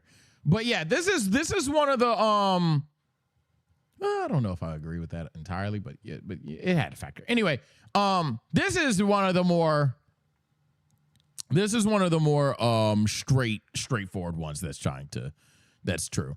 Try to kill her once? No, it's like twice in that same event. And then the third time it was again Jutsu didn't want to actually kill her, but it was on some shit like I'm gonna kill you. But yeah, the first time their Naruto saves her. The first time she's there, I think that's the one when Karin was up there, and she and it's like, I killed Karin, and then I knew you wouldn't do it, and then Kakashi pulls up. The second time Naruto pulls up. I'm pretty sure it was 2 times. Damn, I gotta go back, man. Answering a bunch of Naruto questions on the fly is fucking tough. But yeah, so it was 2 times in that same venue. And then the third time I would say is when the Genjutsu stuff. I wouldn't count knocking her out and putting her on the fucking bench as trying to kill her. If you wanted to kill her, you would have killed her. But yeah, all that abuse for Sakura, very fair. If you find that just wrong, I mean, I don't know how to tell you that's right. He does fuck with Sakura heavily. I just got on other bro for potentially victim blaming, but I think, to be very fair, it's also quite fascinating that she still loved that guy. Let's see. Bro heard Black Zetsu admit to ruining generations of Uchiha. Heard Hashi and Madara's convo about entrusting the next generation, and still chose to start some shit like Hashi didn't just teach him what a ninja and village are. Yes. So his direct resulting of what the Kages tell him is another thing that's like, okay. Yeah. Hold on, my fault. I just had a brain fart. So he heard everything that Hashirama, everything that the second whatever the former Kage had to tell him. And after hearing all of this shit, he kind of just goes and he makes a goal that is like unnecessary, but I see what you mean. That the world needs to be reformed rather than the world has grown type shit. And Naruto is essentially fighting for that growth. Sasuke is fighting for that this world needs to be reborn and he needs to be led by a guy that truly knows justice. And that guy is me. But I don't want you to be Zetsu's though. I just want to lead with an iron fist and you all can hate me, but you'll live in peace. You know what I'm saying? Like, because I'm an Avenger. He didn't need to do all of that, gang. Just the former generation had to fuck ups. It is what it is. We'll move on. I think for a lot of people, including myself, when talk about live on the spot, Sasuke's journey is very, I'll even say complex, and it's very much like a deep psychological thing for that character. So some things end up being irrational. Some things end up just not making logistic sense. But when you put it in his perspective, I find it hard for me personally to just hate him. But as another person is saying, honestly, anytime he took information at face value, I wasn't angry. I was just highly annoyed because he made things seem like there was only one way about situations. Exactly. It all really is stemming down to, as time has gone on with this conversation, whether you think my retellings of the story are terrible or great, it comes down to Sasuke is a guy who is very, very, very smart, but also very, very, very smart. Mitch was very, very, very strong, but very, very, very emotional.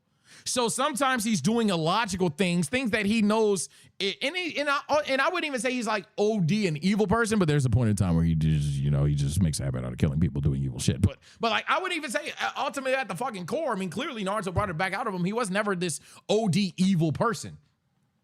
But when you mix these four things, morals, very fragile emotions, but understandably so, power and intelligence, you get a circle of events that you get a situation where this person can have direct implications on the world almost at will, but he will do them out of good faith, but yet that good faith is resulting in a lot of fucked up shit and very immature shit to where it's like, this is almost a bit selfish, but then you could only truly like what are you going to tell the kid at that point that being selfish is wrong, considering that if it were you would also do these things. So it's a big ass network that I probably can't even fully explain properly on the spot of a live stream. I would make like an offline video to make sure the sentences flow together, to make sure the wording is better put together and stuff like that. But we spent 30 minutes live on this.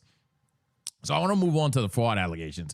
But my overall perspective is Sasuke never really hated him. I understand if you hate him because the actions are there. The quotables are there. But I think when you really break down why it was happening and would you do it, I think that's where I lose a lot of the potential hatred that I could have had for the character. Now, is he a fraud? This is where a lot of people got going on. Is Sasuke a fraud? And we had this conversation or this video with RDC reactions back in the day. But Sasuke fraud talks have not only like taken over the fucking TL, but they've gone so far as to then get other people in fraud talk. So I showed you this tweet, right? Someone quoted this tweet with all the losses of Sasuke and said, now, if we start going fight for fight, Naruto's the real fraud. And then someone else said, then Kakashi's the real fraud. So I want to just start my whole sentiment of, mind you, this happened, but I want to start my whole sentiment of okay, what is a fraud in Naruto? To me, a fraud, let alone a fraud in Naruto, is someone that is put on a pedestal that they just straight up do not live by. You are fraudulent. Your card declines. You have a black card with no dollars on it. So you are told, I am told you are this, and then when I see you, you are not that. And or you are like you are not what people have said about you. So whether it's the story or the fans, sorry, that's a better definition. Whether it's the story or the fans, I am told something about you that you are not. So me personally, if I had to pick a fraud, it's not a guy like Kiba, because Kiba will say that he himself is a Kage level guy, and I guess in verse, he's a fraud to other characters, but to me and you, Kiba doesn't fight nobody that's supposed to even remotely challenge that ideology. So Kiba in verse of Naruto sure is a fraud, but Kiba to me and you, I would not label him a fraud because he obviously never scaled up there. He's just talking shit. But let's say there's a fandom out there that says, yeah, man, if this guy fought this guy, my guy wins 10 out of 10 easily. No diffs, no conversations, no ifs, ands, or buffs. It's light work. It's easy. It's beautiful. Cover girl. And then when you watch them in other fights against weaker opponents or even potentially stronger opponents, they get washed. They get their ass beat. That is where I would say, you might be a fraud. I think there's some names that could pop up. Do I want to pop off those names necessarily? I don't even know, man. Chat is saying a lot. But what I'm here to say, without a doubt, is of all people we could talk about, Sasuke Uchiha is not one of those names. It's round of applause. He's not one of those names. He's not one of those names. He's not one of those. He's not a fraud. He's not a fraud. He's not a fraud. First of all, I go on Twitter. I go onto Ratio. This guy. Some side note. I hate when I have to explain elementary stuff to people. So I hate when y'all argue like this. Yeah, what you can't be this dense. You know, what the fuck? Duh. You know what I meant when I did this. But I ratioed this guy that said Naruto must be a fraud and Naruto beat Sasuke. This was not me implying though that Sasuke is a fraud. This fight, if anything, is a perfect example of how he's not a fraud. Because if Sasuke were a fraud, if Sasuke were as weak, if Sasuke was not about it as a lot of people think he is, he wouldn't have been able to even remotely push Naruto to this level. Now, yes, Naruto held back. I think a lot of Sasuke fans do a good old batch of, let me roll this up. I don't even want to roll it up. Take it to the head. Coping! I think a lot of people do a lot of coping when they act like Naruto wasn't holding back. He was obviously holding the fuck back. Like it's fucking elementary shit. But how much was he holding back? Like he wasn't holding back on some Goku Blue Krillin shit. This nigga Naruto, this nigga Naruto whipped some shit out, dude. I don't know. You ask yourself, how many people's dealing with holding back Naruto doing this? How many people are dealing with this version of Naruto? You tell me. Name them. Name the names. Yeah, do we get to 10? Do we get to 15? How many niggas are fucking with this motherfucker? Like, you know what I'm saying? Like how long is this list? You can name like 1, 2, 3, maybe 5, 10 if you want to include the aliens. But it's not that many people, dog. It's really not. To the point where if I have to call Sasuke a fraud, dear Lord, what am I calling everyone else? Low key. Dear Lord. And that's where I could really take this conversation. And then we'll address Sasuke's win-loss directly. But like, for example, if Sasuke is a fraud, then just off a strict win-loss, off a strict this person embarrassed you, then gang, I don't think he's a fraud either. But hey, if that's the argument, we got a lot of frauds to talk about, and he's not the last one in Team 7. If Sasuke's a fraud, who Kakashi beats, he let Deidara go. Y'all wouldn't count that if it were Sasuke. He died to pain. He got his ass whooped by, he got his, what's it called? He got his ass whooped by, he got blitzed by Haku, if y'all wanted to be that guy. He got his ass beat by fucking,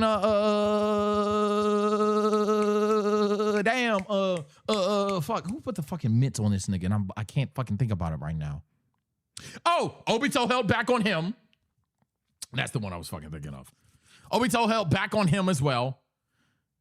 Zabuza and him, you know, he got water prison style. It took Sasuke to break him out of that side note. He got fucking blicked. That's the one. He got fucking GG'd by Itachi. So if we're really doing the fraud talk, I mean, it's pain though. See, come here. You. Say cheese. You're what I'm talking about. Say cheese. Because you got to keep the same energy. You have to. I want to be clear. I don't think Kakashi's a fraud. I don't. But if Sasuke is a fraud, you can't do but the competition. And the competition that Sasuke's facing, I mean, my Lord, my brother in Christ, what are we talking about? They're like what part of this list is sorry? What part of this list is sorry? Especially given the times. Fucking Genin Sasuke versus Haku. Fucking Genin Sasuke versus the one-tailed beast. The literal plan to annihilate Konoha. Lee, fine. Lee, you want to get the shit off on Lee? You think Lee's sorry? Go for it. That's your one fraud one. The literal eight tails. The literal eight tails, my nigga, who, hey, look, we don't imagine the fight. A lot of us would probably take pain there, but if he fought pain, it ain't like night and day, my nigga. like we're talking about Naruto who has to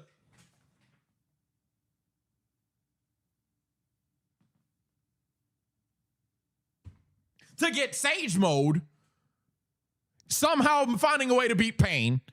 But the eight tails who could turn into the eight tails, look it's not that far off, my nigga. He ain't that far off from that guy. You can take pain all day, but it ain't like fucking A tier or F tier. My Lord. Then you got the fucking Raikage. I mean, self-explanatory. I just talked about B. And then Naruto let him live. So again, by this logic, by that logic specifically, if that guy is a fraud, Kakashi's a fraud. And it don't stop there. Shit, nigga. A loss is a loss. We could go antagonist. Your nigga Pain loss. Hey, you want to really... Hey. Again, this fraud shit, and this is another thing. I think we having dishonest conversations. And I don't think none of these niggas I'm mentioning are frauds. But if I had to do it, hey, gang... This nigga really get rotted by Hashirama all the time. Hey! Hashirama be putting rod to him, and nobody want to talk about it because his eyes are red. Nobody wants to talk about it because his eyes are red. But Hashirama always put rod to this boy. But no, wait, his eyes are red, so it's cool. Niggas like the fraud shit. Like who is safe from all these allegations? At that point, if this is how we're deducing it, if this is how we're deducing it, and I think that's what I'm saying. Like, I don't think Madara's a fraud. I don't think Kakashi's a fraud. I don't think Naruto especially is a fraud. I don't think Sasuke's a fraud. But like, by this logic, we just need someone who's never lost, and then not only never lost, but also beat someone who's kind of cold. So like, I guess Itachi, he let Sasuke win, and Sasuke's a fraud, and he lost to a fraud. So hey, what like, how does that work? Lee's not in this conversation because he just doesn't scale that high. Minato, hey, shit. Minato couldn't even tell who his opponent was for a little bit. For years. Jiraiya, that nigga lost the pain.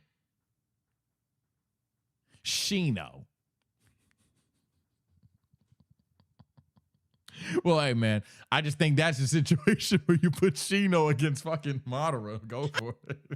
You want to put Shino against Madara? Go for it, gang. I don't. But I guess Shino never lost. Run lost Shino, man.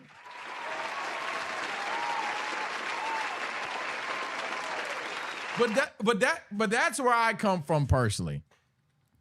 I think that's why I'm team he's not a fraud. Because if Sasuke's a fraud, damn near everybody's a fraud.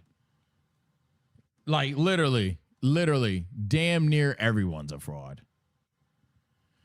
Like Kakashi copy ninja fraud. Oh, here we go. Look at this one. Look at it. No, we don't type shit. Maybe one day I'll have Swagkage up here if he's ever interested in doing some content, and we could have that conversation as well. And just talk about who we think is more fraudulent than others and shit. But yeah, I don't even have to necessarily have the back and forth. I was thinking about letting Discord have a conversation. Maybe one day we will. If y'all want to have a Naruto hot takes again, or like a anime hot takes or shonen hot takes thing, we could have that discussion live. But I just don't think it's worth. I don't think it's necessary. Sasuke being a fraud means a lot of people are frauds, and I think once we get into that, once we do that, you don't want to open that can of worms. You don't want to open that box, bro. You really don't. The only ones that would be safe would literally be, I mean, shit. The guy that called Sasuke fraud said Naruto, so we're literally just talking about perfect win-loss. Because with Naruto, you would just say, oh, the Nine Tails versus a win is a win. Type shit, things of the nature. Plus, Sasuke has some good W's too. And furthermore, there's good such thing as good losses too. Again, the Naruto versus Sasuke. One, he beat Naruto in part 1, so there's that. He doesn't, and yeah, this is the last thing I want to say. This is the last thing I want to say. When y'all call Sasuke a fraud, ask yourself this: is the nigga who's not a fraud would beat Sasuke now? Yes or no? Boruto fans, shut the fuck up. Don't make that joke because technically, easy lick. But you know what I meant. Like when you say that he's a fucking fraud. Okay, but then Lee's not a fraud. So is Lee, even in part 1, is Lee pulling up the Final Valley? Let's say Lee pulled up the Final Valley before Kakashi. So I know some of you niggas think he's actually faster. Fucking stupid. But yeah, let's say Lee pulled up and interrupted the Naruto fight. Naruto passes out. Sasuke eats a fucking senzu bean. You think Lee's packing up Sasuke? Fuck no. You think Neji's packing up Sasuke? Fuck no. So where's the fraud there? Niggas would be like Shino. Okay, if Shino had to step to Sasuke, what you think about to happen to him? Niggas would say all these other characters ain't fraud, but if they had to step to him, I think one big part of the fraud allegations is people immediately point to the win-loss record versus what that motherfucker actually would do to 90% of the verse. That nigga Sasuke would like literally dunk on pretty much everybody that we can name. Like badly. Hell, there's certain scenarios where if Sasuke got his wish, but everyone got out the Zetsu things, and it was essentially, or if Naruto kind of hit a weird script and Naruto weren't fucking with the leaf, and at some point it turned into Naruto versus Sasuke versus the Shinobi world, scorch or take. Y'all do know Sasuke wins that, right? Y'all do understand that. Like, Sasuke would just look at everyone else. Yeah, give me that chakra real quick. And then look at Naruto with like every other person's chakra signature in the world and be like, GG's. So that's what I'm saying. And y'all know I'm big Naruto till I die, but that's just real. That's just fucking real. So it's just on some shit where it's like, what are we talking about? What's the fraud shit? Like again, you called my dog a fraud, and this nigga would laugh at it. This move is laughing at literally everybody in Shippuden. You called my dog a fraud, and ain't nobody touch. First of all, half of them literally can't touch him. The nigga's in the air. And then anybody who could possibly touch the nigga, do it. Probably lost your arm. And then anybody who could not only go up there and then touch the nigga isn't scaling enough to beat Indra Zero. Fifth gate cooking Lee before he could do a damn thing to Sasuke. Yeah, the part one should be funny too, because people like to argue Sasuke versus Lee during the tuning exams, and Lee fans be slick when they had that conversation because they know like literally an arc later, let alone two. Holy fuck. But again, that fan base can call people frauds. We're having conversations about specifically in one arc specifically, but that fan base can call people frauds. Or we have a conversation with people who you don't even get to see fight a full fight healthy altogether, and that fan base can call people frauds. And I'm not even talking about Itachi. I'm just saying, gang, it's crazy to me. It's insane to me. No, Sasuke's not a fraud. No, I don't hate the character. No, I'm not just a coper for Naruto. I think I've done a tier list a long time ago, but if you want my newer thoughts on it, maybe I'll do a tier list for Naruto characters again one day. But for now, it's me, your boy Sage. I gotta get this to my editors. Y'all take care, stay blessed. Next time, we might have a Discord because I like the back and forth conversation. But I'm gonna catch y'all next time. Bye! Shout out to 200K, man. Feel good. Feel great. Lee had one fight in Shippuden and he would have whooped Sasuke. Yeah, that's basically the thing. And Lee's fight in Shippuden is against himself, mind you, but Lee barely outscales to base himself in that. That's the one. Mel, side note, epilogue for the people. Mel, side note, has been getting killed a lot on Twitter. If you don't know my girl Mel, friend of the show, she thinks you anime niggas are dumbasses. Personally, I agree. Anime niggas are stupid. However, Mel, I have to admit, I don't know how much credibility you have in the state. You gotta say cheese, dog. You gotta say cheese. You skipped OG Naruto, went straight to Shippuden. I mean, what do you want me to say? What do you want me to say? I can't say that when they question your takes, it's valid, gang. Invalid, gang. You skipped Shippuden. Skip part one. That's like 90% of the narrative of Shippuden is in fucking, you know what I mean? You lost me there. You lost me there. You lost me there. You lost me there. Lost me there badly. All right, chat. Well, speaking of, what's it called? What time is it? 4? Okay. I definitely got to get some vids done regardless. Chat. Speaking of Nart, let's get this one out the way. Friend of the show. Oh, shit. Hold on. I'm still recording. Speaking of Nart, friend of the show, the champion of the show, the champiest J of the show, the champiest CJ of the show, CJ the champ has introduced another, I guess, menace thing or some sort.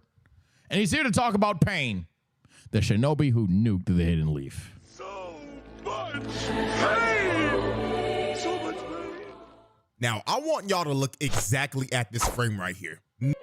Her neck is already broken. Yeah. She is eating dirt while her body is making the letter Y. And I felt so bad for Naruto, bro. Dude was having to watch his future wife get thrown around a dusty-ass crater. While he just had to sit there and watch it all happen. This man Pain really had this man in the hotel chair. Just sickening. Yeah. The shit Naruto did after that, y'all call Mickey because y'all want to do that bullshit, but I let the Nine Tails win too, nigga. I'd have let the Nine Tails win too. 10 out of 10. Ladies and gentlemen, it's 10 out of 10. Finally time. After the many detours and the many tweets and memes of this video being stuck in limbo forever, court is now in session. And it is for have none y'all other. seen, if y'all don't follow myself or CJ on Twitter, 1, follow me because I'm plugging myself. 2, follow CJ and everybody else I react to. But if y'all haven't seen CJ's editing screen and you're not an editor, just take a look. You don't need to be an editor to understand that shit. That shit, We've talked about that in person several times. I don't live near CJ, but whenever we do find ourselves at the same convention, I do be like, yo, bro, I will never, ever have that many tracks in one video. It just won't happen. That dude, it looks like CSS. Looks like literal coding. Did I get the acronym? It looks like literal coding with the amount of tracks this motherfucker has. The amount of it's far gone drag and drops. I don't even know what that shit is anymore. And the shinobi that refuses to fight one-on-ones and will roll up on you with 6 niggas. The master of jump jutsu, Pain. Now this one's gonna be a long one because dude was moving wicked. So go ahead, grab some food and get comfortable because the evidence is on deck and is ready to be presented. So okay, I'll go ahead and heat up some noodles and get some water. Well, the first one I'm lying because the noodles part I'll just eat before the gym, but the water part, I'm not lying. Chat. Who is the biggest menace in Naruto? I'll be back. Need some water. Fuck.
Ah, man.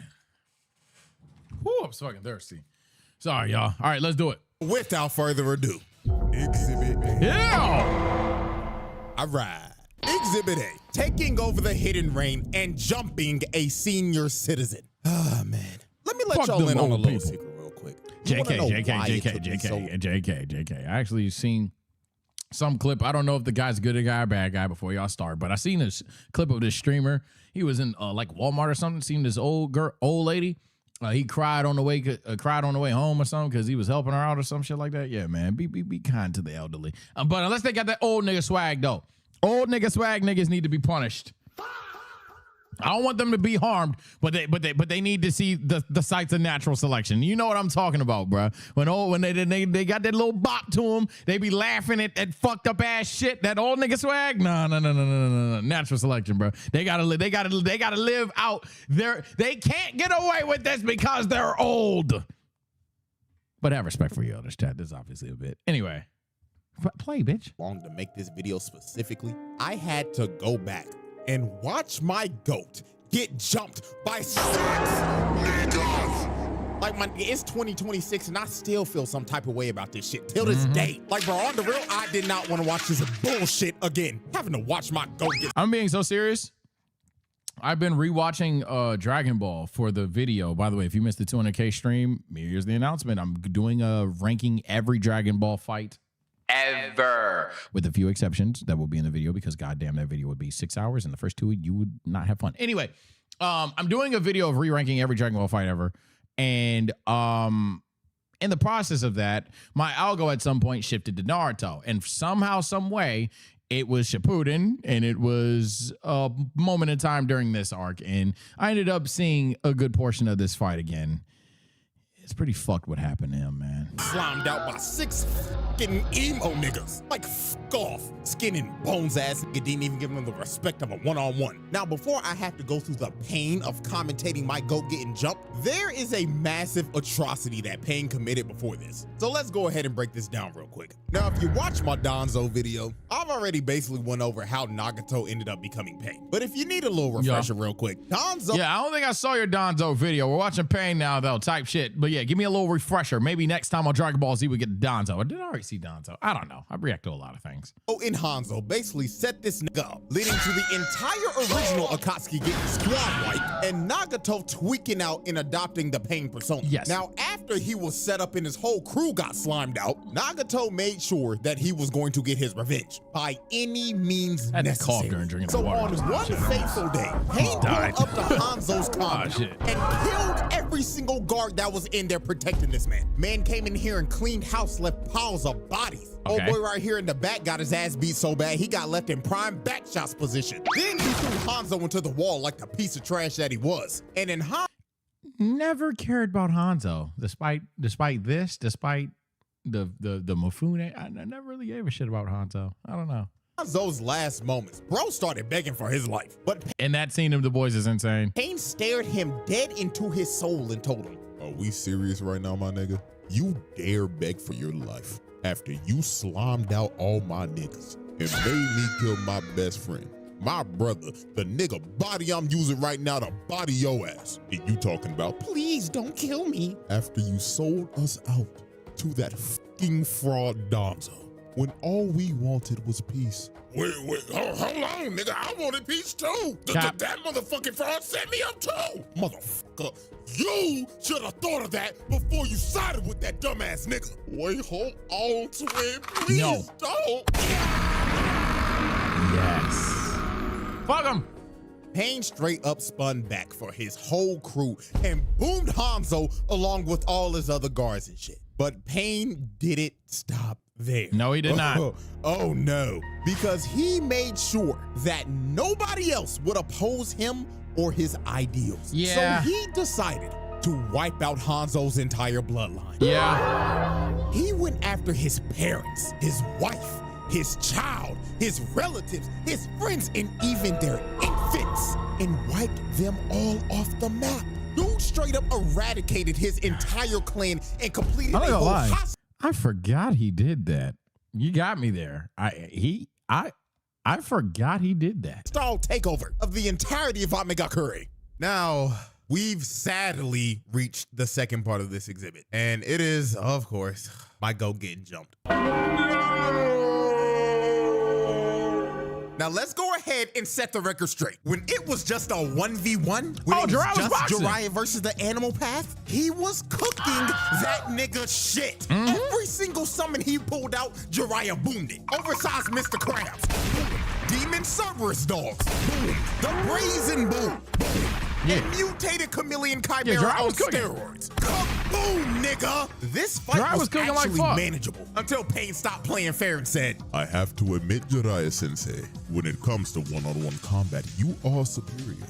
However, let's see how you fare when it comes to getting jumped." And summons 2 more of these niggas, making the fight a 3v1. And this is when the unfair bullshit began. Jiraiya went in with a massive Rasengan, but it gets absorbed and gobbled up by the damn big-ass big... That weren't you on that. Belly will kill. You know what? I'm not going back to find out.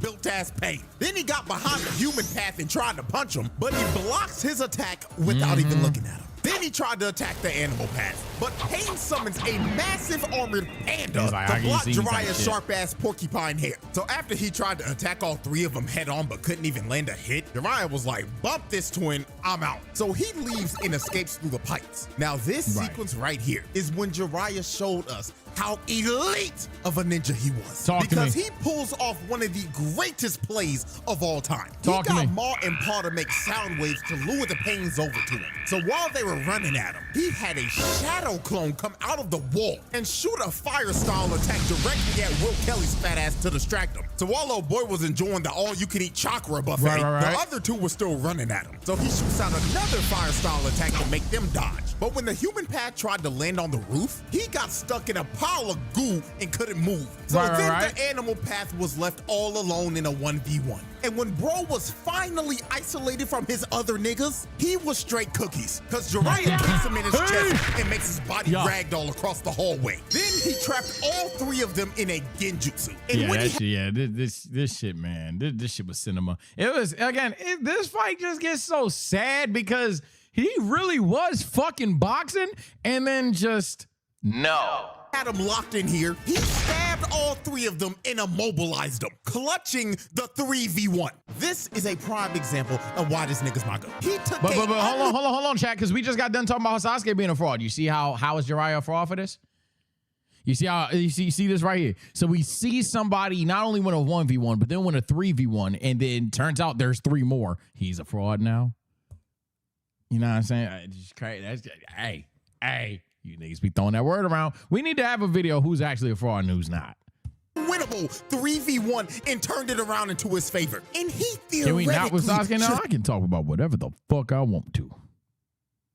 But Sasuke not a fraud, now there's Jiraiya. Have won this fight. But this is when the bullshit ramped up to the max. Here we go. While he was walking away thinking that he put them down for good, another pain spawns behind him. And he just whispers in his ear. Didn't you teach me to never let your guard down? Yep. My foolish goon. That arm out of here. Then throws this nigga Jiraiya out of the building and into the ocean. And he ended up losing his left arm because of this. And after Jiraiya got his arm ripped off, this is when all the pains arrived and pulled up on this nigga. And you could see it in Jiraiya's face. He knew he was fucked. And you could tell he was thinking in his head, oh my God. There's 6 of these niggas. Yeah. And boy, I tell you, my nigga Jiraiya was sick to his stomach. First of all, the main pain is your dead former student's body being controlled by your other former student, which he didn't figure out till it was too late. And then number 2,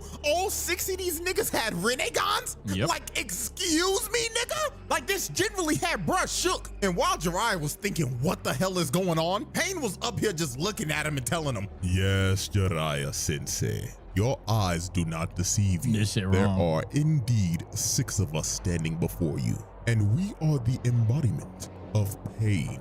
And now you will feel the pain of all 6 of us collectively stomping your old ass out. So all 6 pains jump down and start jumping Jiraiya. OG stood no chance at all. Bro tried to come in and punch the Tendo pain, but instantly gets blocked and thrown off to the side. Then he destroys the whole building trying to drown Jiraiya with all the debris. But while Jiraiya was underwater, he ends up grabbing the animal path and drags him down underwater into his domain. Because he knew that out of all the pains, he was straight cookies. Because when it came down to 1v1s, he was butt cheeks. So the moment Jiraiya got him in a ISO, he swings around and shoves a Rasengan right into Bro's gut, taking him out with ease. But right when my glorious king sat down to try to take a breather, Pain used the chakra rod to stab Jiraiya right before the animal path went offline. So after Jiraiya took out one of the pains, he tried to see if he could get the drop on one of the other pains. So he tried to the throw Gingerbread Man was in WWE, but WWE's been cooking lately, ain't it? Oh,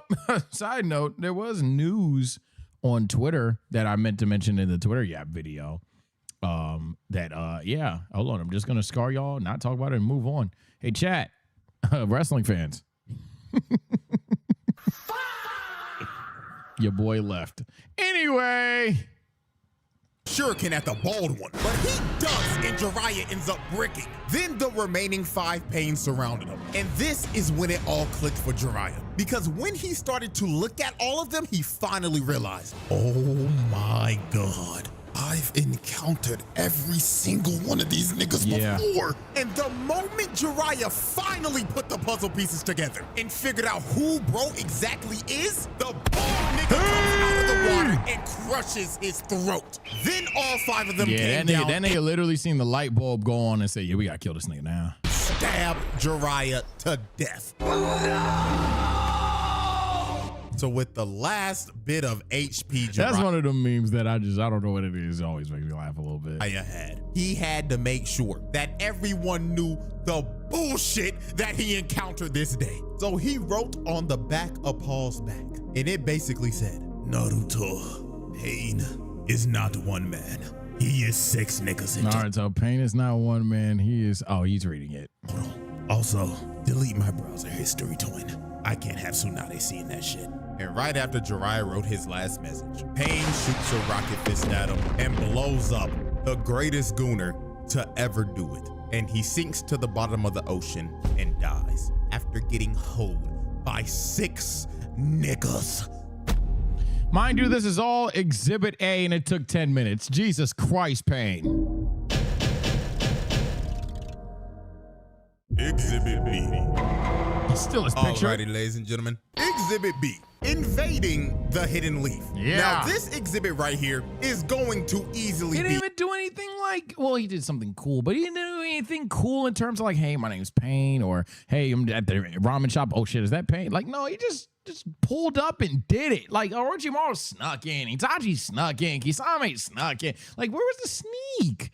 Where's the ninja stuff? He just pulled up like a goddamn Dragon Ball character. The longest exhibit for this trial, because the amount of destruction and people that just straight up die in this exhibit alone is just ridiculous. Like, this man's crime stats are about to go to the moon. So Pain decided that it was finally time to kidnap Naruto and to wipe the hidden leaf off the map. So the first victims to feel the wrath of Pain were these 4 random Jonin that were on guard duty. GG's. Now, they were outside enjoying the beautiful day that it was, and probably thought that there was no way in hell that they would have any types of problems today. But yeah, right and they're fighting the fucking leader of the Akatsuki. before they were about to take their lunch break, Pain pulls up right in front of them, and he didn't even say a word. He just shoots Bro in the Like, front bruh. and kills him right in front of his homies. So after he dropped the first guy, the other 2 Jonin come down from the air and tried to hold him down. And they were basically sacrificing themselves so homeboy right here could run away and alert the village that there was an intruder. But since Pain, aka Hey, them niggas real, because I'd have left already. What the f? Kame Reigns with a 10. Appreciate that. Oh, hold on. First super chat of the day. Like that out of you. Like that out of you. You know what I'm saying? You know what I'm saying? You know what I'm saying? Appreciate that. Happy to see you hit 200K, my guy. Keep going up. One of the best anime creators on the platform.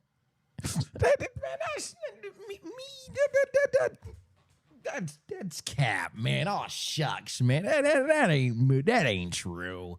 That ain't true. Appreciate that, brother. Nagato is a very sickly looking man. He does not like other niggas touching him. He takes Twitch social chat, distancing Fuck very you. seriously. So he Shinra titsays both of them off of him, killing these 2 poor souls on impact. And then the last guy standing got done the worst out of all of them. Pain picked bro up and slowly pulled his body towards him while That's just not staring him necessary. dead in the face Just not before necessary. shoving a whole chakra rod through his stomach.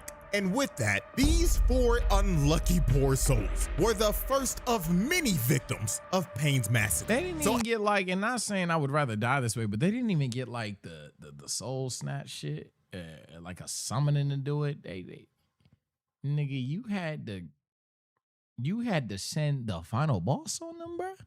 After he took out the 4 guards, he wasted no time to get started on destroying everything. So all 6 Pains spawn inside the leaf and disperse. And the moment they got to the location that they were meant to be in, they immediately started to cause chaos and destroy everything in their path. They was blowing Shit up is every crazy, single bro. block in the damn village. They didn't give a You know what's fuck insane? They didn't need to kill those 4 niggas to do that, though. about any of the innocent people in the village that were getting killed. They was blowing their asses up for the love of the game. Like, look at this shit. They like they could have just done that off rip. They just killed them 4 niggas for vibes. People that were running away died because they were getting crushed by all the debris of the blown up buildings. And just off this,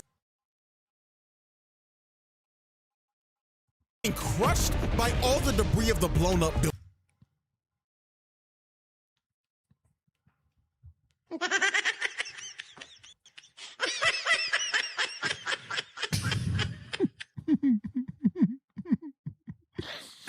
Hey, bro. Well, this is just funny. What you doing here, man? What's going on, Sakura?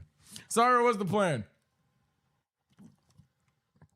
Sakura, what's the plan? You just happened to, I guess in a weird way, it looked like you tanked all this shit, but obviously that's not the case. What's the plan, Sakura? What do we do here? And just off this observation alone, this is already a case of mass murder and just flat out terrorism. Oh my God, I forgot you did the little co one. Dying and blocks getting blown up is legitimately uncountable. And my God, the amount of Jonin that were getting dropped off was unfathomable. Yeah, the Will upscaling's Kelly was out crazy, here ain't it? choking niggas out while others had to watch in the cut chair and wait for their turn to get choked out. The human path was out here sucking the soul out of these niggas. Pause. And I ain't gonna lie, the big buff motherfucker was without a doubt the freakiest out of all these niggas. He was out here choking niggas out and asking them, where is the nine tails Naruto Uzumaki? But the Jonin were like, I ain't no snitch. Yes, buff bitch. So he used his great nigga jutsu to pull out their tongues to see if they were lying or not. And when he was done, he ripped out their whole tongue and gobbled that shit up. Yeah, I ain't gonna lie, gang. There's just no reason. Hit that nigga with sexual assault because that was so It's one of the worst ways to go. So while Buff Payne was out here taking tongues and other things, this motherfucker Will Kelly big ass was on a tear. He was surrounded by like 10 Jonin, but he did not care. He was happy as hell because all he was thinking of was, oh yeah, I ain't never losing weight because all I see in front of me is a buffet of free eats. True. And blows up the entire block, killing every single Jonin around him. You think it's Will only Kelly 6? was going around terrorizing people like he You think it was only 6? 1, 2, 3, 4, 5, 6, 7 already, buddy. Yeah, there's more implied under that shit. Single Jonin around. Those are the niggas on the top While floor. Will Kelly was going around terrorizing people like he terrorizes fast food workers, there was another major fight going on that almost gave me as much depression as Pain versus Jiraiya. And that, of course, was Pain versus Kakashi. So here's that one hurt the heart. how this tragedy went down. So Kakashi confronted the Tendo Pain because bro was literally 5 seconds away from adding Iruka to the deck. So one of y'all may not get the joke. YouTube chat, you probably won't get it. I don't know. Well, actually, no, YouTube chat would get this more than the Twitch chat because they probably got less anime fans in there. He only said +6 out of respect to JD. That's a real nigga right there, bro. Yo, JD, man. I don't know. I don't even watch college, and I was just like, wow. And nigga, listen. So when Kakashi got the ISO with Pain, he throws like, up a mud wall wow, to try to box him in. fool. But All Pain right. shoves a chakra rod through Kakashi's shoulder. So All Kakashi right. tries to counter with a lightning blade. But That Pain motherfucker stares over there. into this nigga Kakashi's soul. And he ends up bricking because of this. So after Kakashi bricked his first lightning blade, he thought there's no way I could miss a second time. So Yeah, he sure. tries to hit him with another lightning blade. But the Shinra Tensei merchant Tendo Pain tells Kakashi to bag that ass up. Is Pain a Shinra Tensei merchant? Hey, CJ, I like that out of you. I like that out of you. Outside of Shinra Tensei, what does he do? So after he sent Kakashi flying like 200 yards, the moment Kakashi finally recovered, the bald nigga Pain jumps in right behind him and tries to sneak Kakashi with his bazooka arm. They haven't even been fighting for 10 seconds, and this nigga Pain is already jumping. He looked at Kakashi and basically told him, "Nigga, did you really think that this was gonna be a 1v1? You should have known." Which is crazy because he could just run the ones, but no.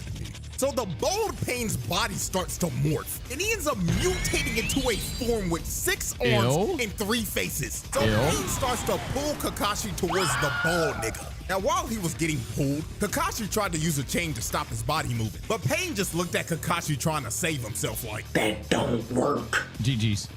There's no way out of this.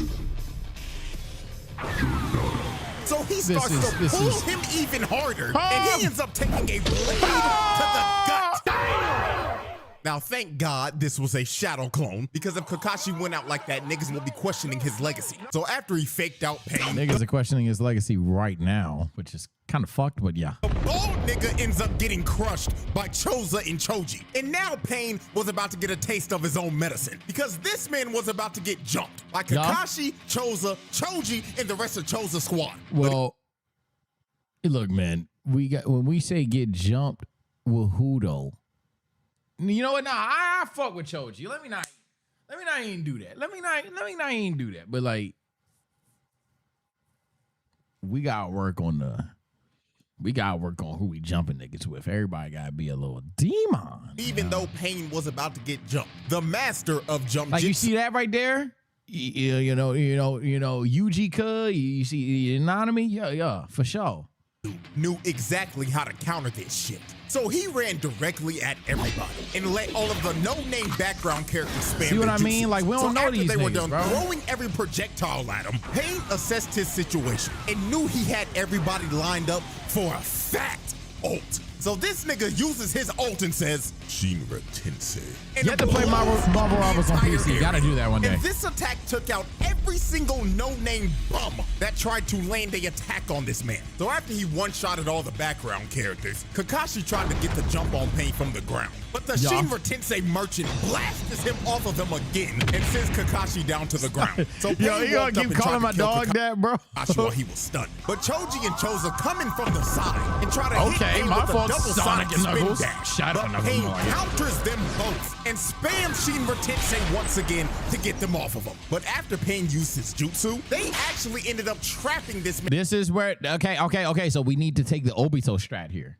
Obito strat right here. Kamui dimension. Fuck it. Right here, right now. Team Obito, this is your moment while you beat Pain. Kamui, GG's. And with a chain that they hit on the ground. So Kakashi tried to hit GG's. Pain with one See you more next lightning life. blade. But out of nowhere, the bold Pain comes in and uses his body as a sacrifice. And this opening led to Pain once again blowing up the entire area. Ball, nigga. And after their failed attack, Choza and Choji were both knocked out cold, and Kakashi was trapped in a bunch of rubble. And while Kakashi was trapped, Pain looked at him and told him, "How foolish. Did you really think a master of jump jitsu wouldn't know how to counter jump jitsu itself? What a shame. And motherfuckers really call you the copy ninja. Now no Pain, and take this 223 to the dome."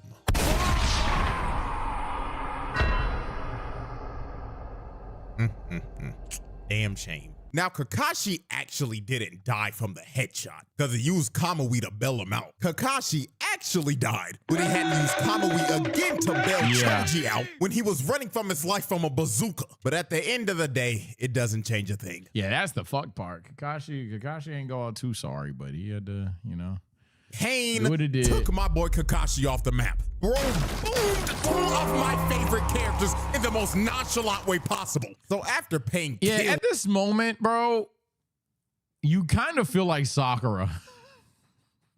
And what I mean by that is you kind of just literally are praying to the highest highs Naruto can actually beat this nigga. Because we don't even know, like, oh, they're just going to come back and all that shit. And you just have to accept that Naruto is without his senseis now. Gone. They're both are like, put yourself in the shoes of a weekly watcher.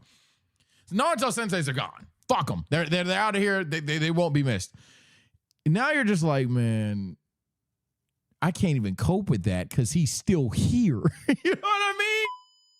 Like all of that, you don't have time to mourn. You don't have time to feel bad because he's still here. So it's like, who dies next? Guy? Like, and honestly, it kind of felt like that. Like, hey, maybe it's gonna take 8-Gate Guy debut or some shit. Cause who about to stop this nigga over here, bro? She was nasty. Kakashi. The other Pains were still on a tear in the village. Hell, the animal path made the village a whole open zone. Oh, yeah, no. Look, the Leaf fans are annoying as shit. The Leaf fans have never, one, made me hate Guy, or two, lie about how strong either of them are. If my guy was in this Leaf, we good. He dead as a doorknob. But we would live. He is kicking the shit. Now, would we find the secret of Pain? No. That would be the unfortunate part. We would we would have to find that out. But yeah, I would say unfortunately we require 8 because the 7th. I'm not saying the one before that. The people that argue that 7th Gate Guy could do it or any other lower gate could do it. I think that's a little disingenuous once you talk 6. But I just think the shenanigans of Pain play a factor. But when it comes to 8, oh no, there ain't nothing that nigga Pain can do about that shit. However. No, I can tell. Just he's just sitting there. So it's like fuck. So I think Guy would get us out of there. God dying. He didn't get us out of there for now, but we're dead. Tell me and Nagasa's still out there. He had Konohamaru getting choked out on a wall. was a thing. It was like, really? Even Kono? Like why?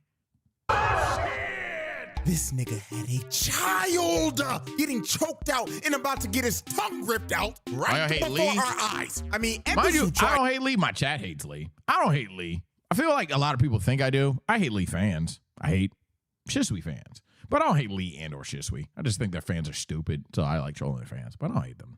To help him, but he got swatted away like a fly. And this freaky ass nigga was about to rip a child's tongue out. But thank God it was a shadow clone, and Konohamaru faked this freak ball out and hit him with a Rasengan. But at the end of the day, nigga, this is attempted murder, assault, and child abuse. Cause what the fuck is this nigga doing generally? Out here trying to rip the tongue out of kids. Oh like, my God, bro. And I ain't gonna lie, I gotta give a shout out to Konohamaru. Bro took out a pain as a that was good move. Jonin were getting packed up. Like real shit, the Leaf needs to do some reevaluations on rank. Cause some of these niggas repping the Jonin rank, shit, and Chunin are sorry as fuck. Yeah. Kono, you was in the field. Now, if you want to see how Kono's exam went, won't spend too much time because we're live on YouTube. But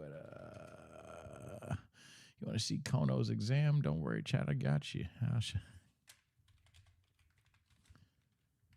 I got you. Let's just see his exam.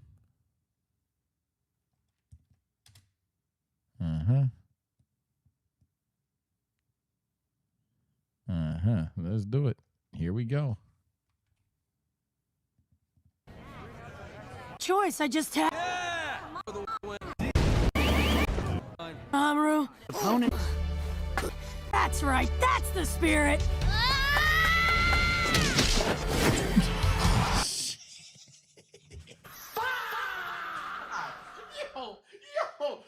Holy shit. Oh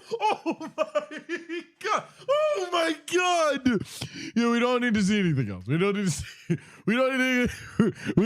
anything else. Long story short, he gets promoted. He wins. He gets promoted. I'm on YouTube, bro. Oh my God. Oh shit. It gets so much worse. That's the scary part, chat. It gets worse. It gets so much worse. It somehow gets so much worse. Look at this.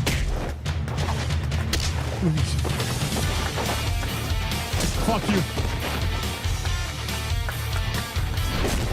Oh, ow. Yeah, this is getting ridiculous. They should stop this fight.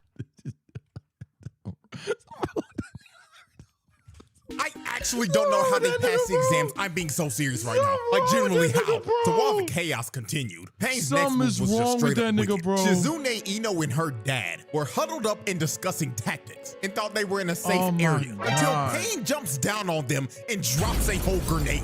Now, after the grenade blew up, he had Yeah, this was fucked. Shizune in the worst hostage situation possible. Pain basically told Ino and her dad, "Don't move a muscle, or I will suck the soul out of this fine your soul secretary." The Hidden Leaf does not negotiate with terror. Did not say don't move a muscle, dumb bitch. Ah, man. Poor Shizune. Pain really sucked the soul out of her body. So after Shizune was a victim of the Gok Jutsu, Pain confronted Tsunade. So Pain started talking to her like, "Long time no see, Lady Tsunade. I see after all these years that you're still fine as hell. But my apologies. I didn't come here to hit on a cougar who's trying to hold on to the last bit of youth they have left. I came here to spread pain." So Tsunade was trying to tell Pain that all he was a terrorist, and he's trying to undermine the peace that the Leaf has brought. But this made this nigga Pain snap. He heard her say this and was like, "Tell me, woman, what type of peace has your village brought upon this world? GG's. Because all your village has brought is pain. Your village is responsible for the death of my parents. Your village is responsible for turning my nation into a war zone. Your village is responsible for tearing apart the only family I ever had. Your village is responsible for not holding monsters like Danzo accountable for their actions and let his repeated mistakes and atrocities go uncalled for. Your village is responsible for so much bullshit it makes me sick. And quite honest, it's fucked up because it's like, from his point of view, or maybe even a fly on the wall, it ain't entirely wrong. Damn. Shit. Yeah, you got this one coming tonight. Andres and Shaquan, appreciate the subs. I think I'm ready to wipe this shithole off the map. So Pain starts to float up in the air. And when he floated up all the way up to the tippy top, this nigga says, what y'all remember. And now, this world shall know pain.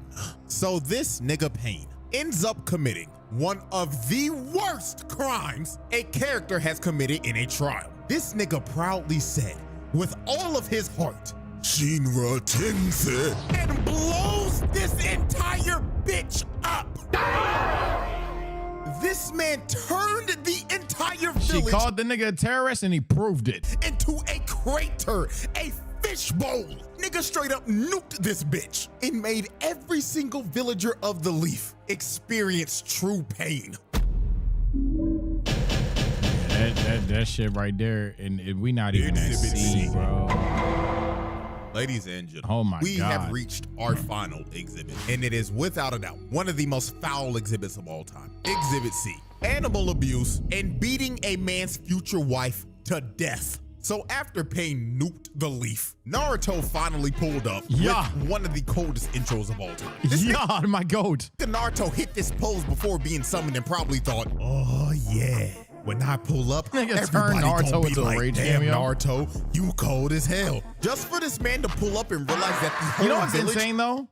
Why is this instrumental? Why is this instrumental like synonymous with oil farming? Where did it even come from? Like, how did that? You know what? I'm gonna leave it alone. Was flattened. But I ain't gonna lie, the moment Naruto heard from Tsunade that Kakashi died, I know who finally started it. face-to-face Shout out with the Dennis. person But I'm that saying, killed like, how did Jiraiya, it was all bullshit. Oh my God. Nonsense from this nigga. Bro boomed the bold nigga Pain in like 5 seconds. Even Pain was like, well, goddamn, this little nigga really might be like that. So Pain lines up all the other Pains to protect the Tendo Pain because he was trying to recover all the chakra he used from the Shinra Tensei. So Naruto hits a full sprint and starts rushing the Pains while the Toads were just beating the shit out of all the animal They were hitting them with actual aerial combos. Then Naruto rushed Chunky. Is that Avatar game ass? I heard mixed reviews. Is that Avatar game ass? Comment below. Pain. And type it up. His fat ass out.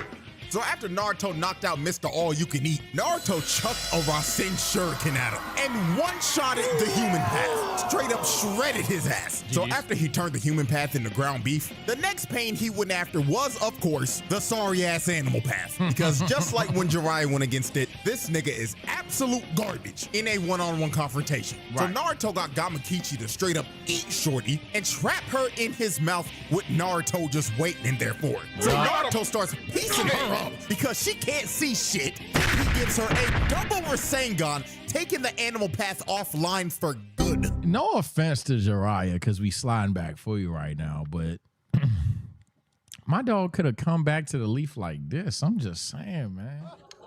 Like, why didn't Twin come back to the Leaf like these? I know the logistics of Naruto, but it's still, bro. Like that. This is what my boy got in that motherfucking field, became a demon. But that first shit, for that starter Shippuden shit, he just had a bigger Rasengan. Yeah. So after Naruto took out the sorriest Pain, Pain grabbed Mr. All-You-Can-Eat World Kelly's reboot card and revived him with the Freak Nigga Jutsu, and the remaining 3 Pains line up in a formation. So Naruto throws a Rasen Shuriken at Big Chungus, and he takes the Rasen Shuriken head on and tries to absorb it. But this Rasen Shuriken was straight up bait, because it was Naruto the entire time. So he tackles this nigga, and it ends up creating an opening for a real Rasen Shuriken to go straight to the Tendo Pain. But right before it was about to hit, bro, Pain's chakra finally gets restored. Here we go. And he's able to spam Shinra Tensei again. So he easily dispels the Rasen Shuriken. But when Pain thought he had Naruto cornered, Dude had a whole nother shadow clone come from the top rope, and he blows that freaky ass nigga Pain's back out.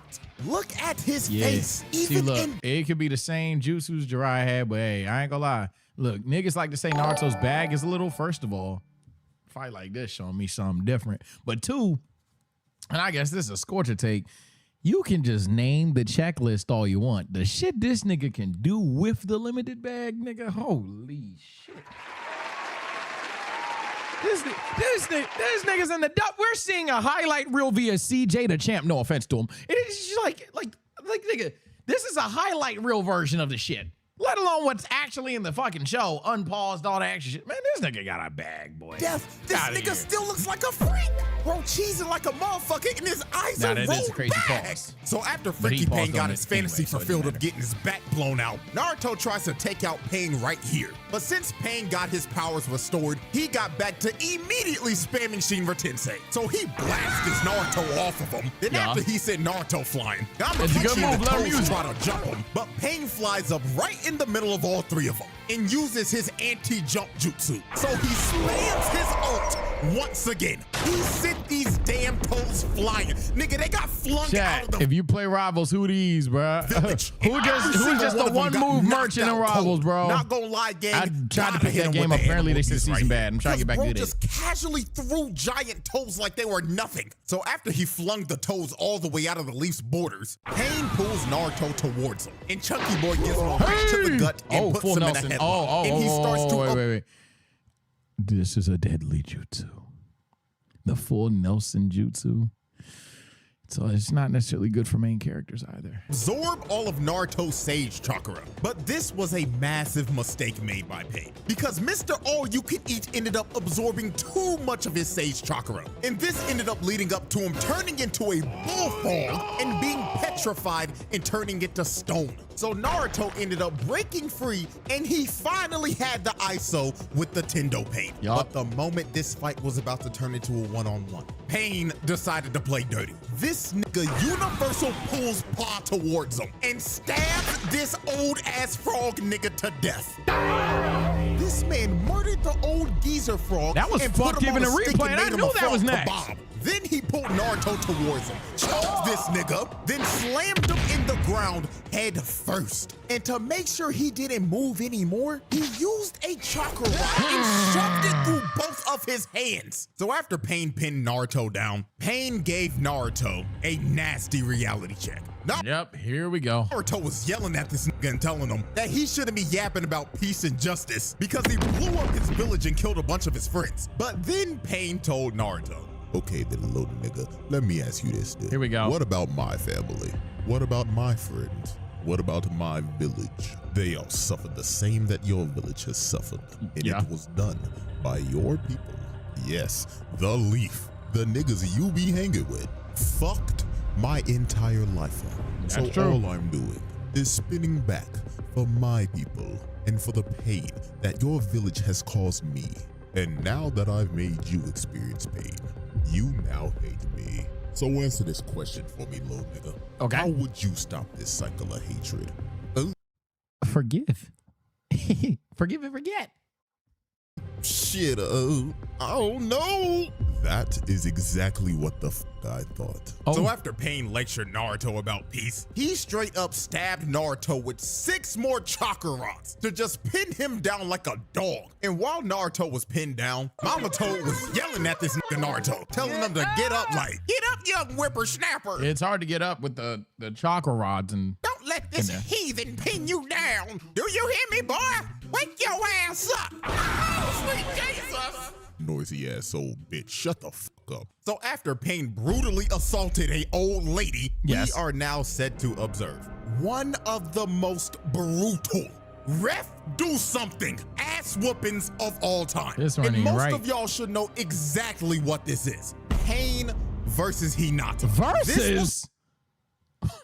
Versus one of those ass whoopings that you begged for it to end. Like, on the real, this is one of the hardest fights to ever watch. Like, it is up there with Vidal versus Spopovich. So here is how this atrocity went down. So Hinata came to save her mans from being captured by Pain. Now, I'm not gonna lie, her plan was actually smart, because she didn't try to fight the nigga head on at first. What she tried to do was kick the chakra rods off of Naruto so he could move again. Even Pain was shocked. He was like, well, ain't this some shit? This girl is actually not an idiot. So when she tried to hit the next one, Pain sends Hinata flying across the crater. Now, I want y'all to look exactly at this frame right here. Nigga, her neck is already broken. She is That's probably the only scene I can laugh at. Everything else is gonna get really fucked up. eating dirt while her body is making the letter Y. And I felt so bad for Naruto, bro. Dude was having to watch his future wife get thrown around a dusty ass here it crate. goes. He just had to sit there and watch it all happen. This man Pain really had this man in the hotel chair, just sickening. So when Hinata was already on half HP after 2 hits, she says, trying to hit the her chalk. face looks like it's cracked, and it might as well be. Ross, I know I'ma that's just blood, have to put but hands on this nigga. So she kept on trying to swing at this nigga Pain, but good God, this nigga is a member of Weave Nation. Hinata was hitting straight air, straight oxygen, while this man Pain was just tap dancing around her. But by the grace of God, Naruto ended up coughing up blood when he went for another Shinra Tensei. And this led to Hinata landing a hit on Pain. She rocked this nigga for a good second. Look at him. He is looking up at the stars. And he was actually out for a minute. So Hinata ran to Naruto and hit off another one of the rocks. But right when she tried to go for the rest, Pain recovered and blasted Hinata to the stratosphere. And this is the part of the fight where I could barely watch this shit anymore, bro. She started crawling towards Naruto on the last bit of HP she had. This was so wild, even Pain was perplexed. He was genuinely confused. He was actually like, why? Why are you still getting up? Why are you still fighting for this dense fool who doesn't even realize you like him till the last movie of the series? Because who is more frustrating, Naruto or Phineas? Who is more frustrating? Because Phineas was a motherfucker too. Wait, what? My God, what? Like him till the last movie of the series. Because I love Naruto-kun. Oh, type shit. My God, there's not enough pain in this world to fix a dumb broad like you. Oh!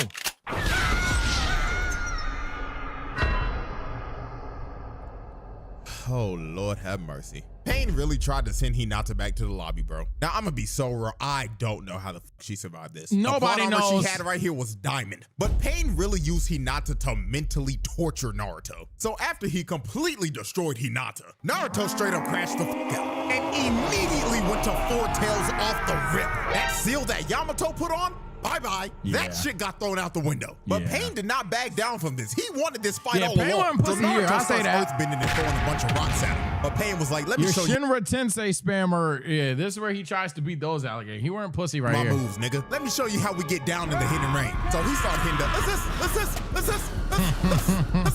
I ain't gonna lie, he was locked in until 2 seconds later when Naruto blitzed him. Yeah, Naruto got him so hard, he made his whole face morph. Nigga turned him into jello. Then Naruto started playing whack-a-mole. Oh my God, yo, that has to Stop happening.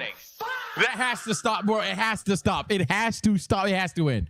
It has to end. There's no way. There's no fucking way. I just referenced fucking Phineas and Ferb, and then not even a minute later, he throws a fucking PNF at it, bro. It has to stop. It genuinely has to stop. This shit's freaking me out. On the head over and over and over again. Nigga basically got hit with a Dark Souls attack when you miss your roll. And while Pain was playing. Chat, this has nothing to do with the video. Jesus might edit this out unless it's something that I think is really healthy for the community. Look, I'm going to try to keep it short. My friend, Gun and Ball Gamer, he likes to act like he's not. He tried to equate Baldur's Gate to being a gun and ball game. This nigga does, he only plays Madden 2K Call of Duty like he's a gun and ball gamer. And that's fine. But he's a gun and ball gamer, right? The nigga, long story less long, said, bro, y'all gonna stop playing me like there's like I can't play anything else though. Like it's one thing if I do or don't, but saying I can't is crazy. And we were like, I mean, I'm not gonna lie. You just like literally knowledge diff games like Dark Souls games or like a Baldur's Gate. You'd be adventuring long in time because you don't know about D&D. He's like, bro, see, here you go. And I was like, we're not even mentioning like Elden Ring. It would take you like months to beat that game. And he was like, all right, man, now you fucking playing with me. So chat, where am I going with this? How long do you think somebody who has exclusively played like COD 2K, like literally nothing to do with any nerd shit, never played a Souls game, never played even an turn-based RPG, like literally just the Madden 2K's CODs of the world. How long do you think it would take that person to beat Elden Ring with no summonings so he can't have the motherfucker that take damage with him? No summonings. How long do you think it'd take that person to beat the game? And what if he's relatively good? Like, what if even though he only plays those games, he's relatively good? Like Call of Duty, like he's really nice at COD. I'll even give him that. So he has mechanics, but he's never played those games. How's this reflex? Yeah, like he's really good at Call of Duty's by far his best game, and he's just genuinely like literally. I don't remember the last time we queued up, played 10 straight COD games, and then nigga didn't have at least a 50 bomb. He plays COD. 1 year took me 2 weeks with a full-time job, a month, 2 months. If he's a quick learner, 6 months. Yeah, y'all can comment below. With or without Rivers of Blood, just no summonings. Anything else, go for it. Anything else, fair game. Just no summons. Just no summons. Comment that below. Planted in the ground. This dude really had the audacity Settle to debate, say, chat. Are you feeling it now, Naruto Uzumaki? Are you feeling the pain? Do you hate me, Naruto Uzumaki? So while Pain was looking like a sprouted vegetable in a garden, Naruto ends up crashing to the point where he's at 6 tails now. And this is where we are at the infamous scene of this nigga Pain saying,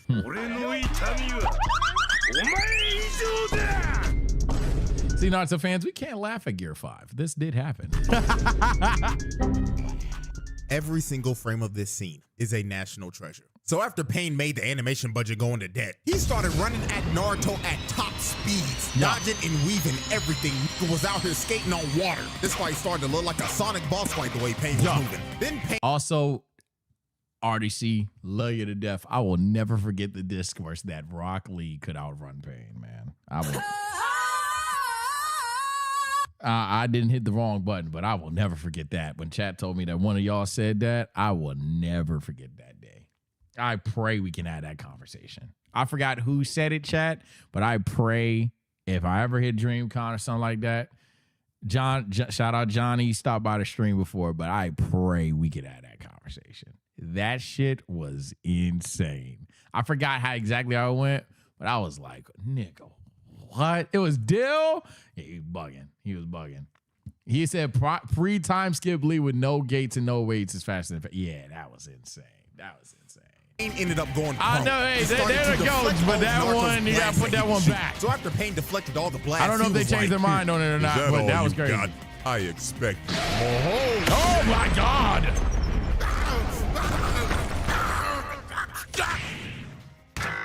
So after Pain got blasted to Kingdom Come, Nagato decided it was time to pull out the super ultimate move. So when he said this, Konan was like, boo-boo, no, you're not about to do that move, baby. You don't have enough energy. But Nagato was like, silence, Konan. I'm going to capture this nigga like a fucking Pokemon, and I'm going to enter his bitch ass in my Pokedex. So Pain whips out planetary devastation. He said he was about to capture this legendary. You know what's crazy? All the Shinra Tensei spam or shit aside, once Naruto started crashing out, he got into his little bag a little bit. Tensei. And you could tell this was his final move because he was using every bit of chakra he had left. Ro's whole body was just straining. Nagato looked like he was about to die casting this shit. And he didn't stop until he finally captured the Nine Tails.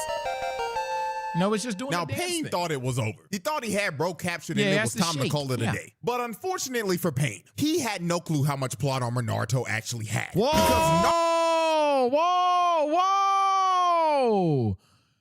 Not too much. Naruto ended up breaking out of the planetary devastation because of Minato's contingency plan if this ever happened. And after this, it was low-key over for Pain, bro. Oh, yes, it was. And the way he was beaten was poetic because he ended up getting jumped. The same way he was jumping the fuck out of everybody. He was trying to hold back all the shadow clones, but he just couldn't. And then when his Shinra Tensei was on cooldown, Naruto launched himself out.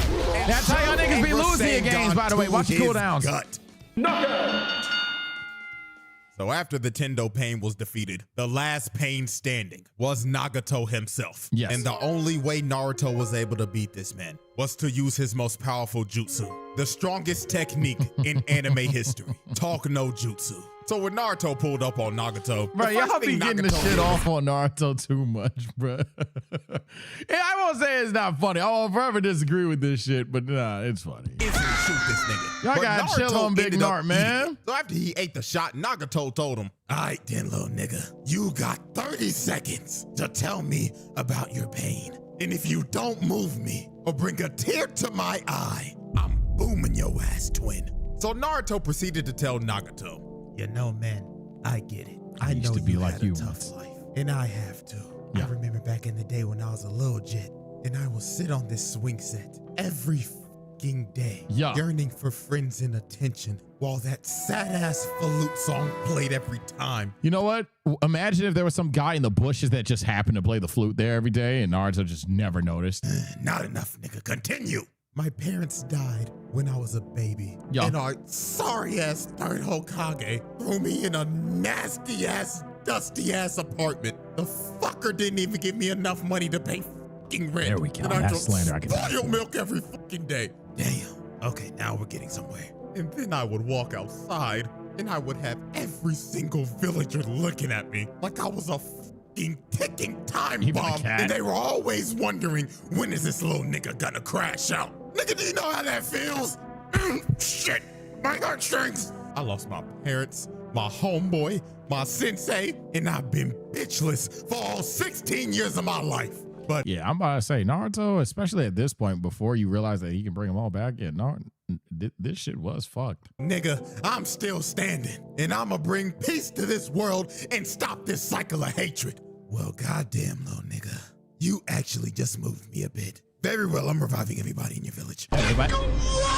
So Naruto's 100% crit rate Talk no Jutsu worked. And this man Nagato revived everybody in the village. Don't care. Don't care. I'm happy with it. Now, that's good and all dandy, but are we gonna let Pain off the hook with all these charges after he revived everybody in the leaf? Hell no. Yeah, no. Fuck you. The verdict. W Mickey, exactly. I don't care. Call it Mick all you want, nigga. I'll sing with you. Fuck it. I don't give a fuck. I don't give a shit. I'm with it. Ladies and gentlemen, the jury has decided that W Mick, I love that name. Pain makes the round table. However, all these charges, they not getting dropped, nigga. Nope. We're not gonna act like this man did and boom a entire clan and all of their infants. And my goat ain't coming back. That nigga's dead forever. Well, yeah, this nigga's still getting locked up for life. So with that being said, appreciate y'all for watching, man. Hope y'all enjoyed. This was a long reaction, but hey, fuck it. Definitely was a long reaction, but you know what? Fuck it, CJ. We got you, twin. If you guys like more CJ the Champ, you already know. Type shit, things, those natures. Like, subscribe, yap, yap, yap. Take care, stay blessed. See you next time. Boy! Yes, man. Yes, man. You know what I'm saying? The things I am saying, you know? How long is this video? Do I have time? There is a single Hey, shut up. All right, yeah. I got a little bit of time. Why not? I got a little bit of time. You drop this in VODs. But yeah, your boy Ilya got fired, chat. Or not fired. He quit, whatever the case may be. You know what? It's probably a good thing. It was just crazy though, because WWE's been like trying to step up lately, but they ain't gonna step up with him. ain't gonna be stepping up with him. I tell you that. It won't be happening with that boy. Don't be happening with that boy. But all right, fuck it. I think we can squeeze this in before I gotta get ready for the gym. Ladies and gentlemen, chat, boys and girls, children of all ages, YouTube and Twitch now. I stream on both at The Slept On Stage on YouTube and at Twitch on TSO_Sage. Chat. You ever walk outside and feel a little weaker? That's why I'm going to the gym. You ever walk outside, you feel a little sluggish? You ever feel wimpy? The Diary of a Wimpy Kid theory. I don't even remember too much about Diary of a Wimpy Kid's plot, so I'll probably be insanely gullible here. There is a single page in the first Diary of a Wimpy Kid book that, at first glance, seems completely normal. But there's something on this page that, once you see it, will forever change the way you look. Yeah, you change the color scheme. Look at these books. There's a genuinely unnerving implication here that I don't think anyone has ever talked about before today. Okay. Smell. I knew that door had a lock on it! Hey, cut the scary shit. Hey. No. I will leave this video. Zooey Mama.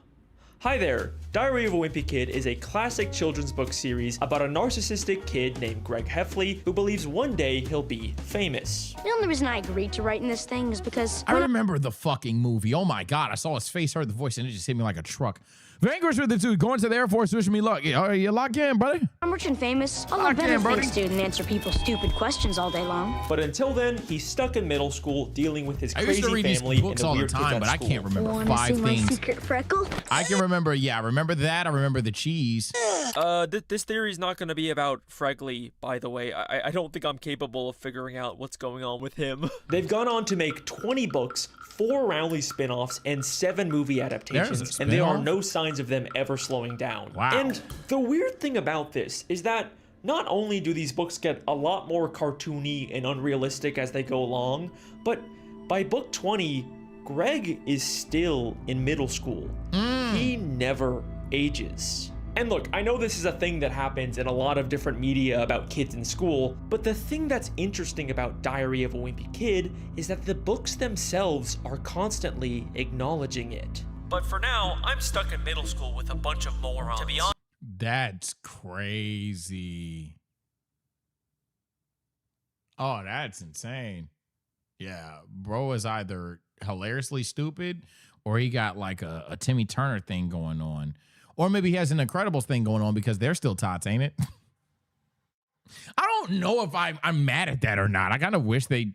I just think the Incredibles thing, the only problem is that they've already done that thematic of the kids trying to prove that they're heroes too. So if they're... The next step just seemed to be either they grow up or everyone do something new. But yeah, that's the only thing that's bothering me. If you're going to keep them kids, can we not have the same? The kids have to show their parents too or whatever. Or like make it about Jack specifically or some shit. I don't know. But movie hasn't dropped yet. Anyway. Honest with you, I feel like I've been stuck in middle school forever. I looked in the mirror, but everything looked exactly the same as it always does. You got kids like me who haven't hit their growth spurt yet, mixed in with gorillas who have to shave twice a day. From the start, these diaries have been drawing attention to the fact that Greg doesn't age, which makes me feel like there might be some kind of in-universe explanation for it. Right. And look, I promise this is not going to be another edgy, oh, Greg is actually dead theory. No, I think there's actually a much simpler explanation. Talk to me. These books are not the objective truth. They are diaries written by an egotistical sociopath who is constantly lying to make himself look better. Greg is the definition of an unreliable narrator. So, for all we know, Greg is aging normally, but for whatever reason, he's just choosing to lie about it. Appreciate the dub or the buck. That's the most logical in-universe explanation. Or that's at least what I thought, until I found a very strange detail on page 122 of the first Diary of a Wimpy Kid book. Okay, a page that forever changed the way that I look at these diaries. Oh no. On this page, Greg talks about giving. All right, let's read this because he what's it called? He's shown this like 3 times. I gave mom and dad their gifts. I get them the same kind of thing every year, but parents eat that stuff up. Okay, so this is implying that they age. So this is them implying that they age, but nothing's changing with him physically. Yeah, I'm kind of lost. I'm not gonna lie. I don't know what he's gonna pull from this. Parents the same gifts for Christmas every year. I gave mom and dad their gifts. I get them the same kind of thing every year, but parents eat that stuff up. And then we see a drawing of Greg giving his parents their gifts. Do you see anything wrong with this? Maybe him laughing? Yeah, maybe he's the only one smiling, but they look sad. Look very closely. Greg believes that his parents eat that stuff up. But in the drawing, his parents are clearly unhappy with their gifts. Okay. The drawing contradicts Greg's opinion. Okay, wait a minute. Did I like halfway cook? Did I show my work a bit?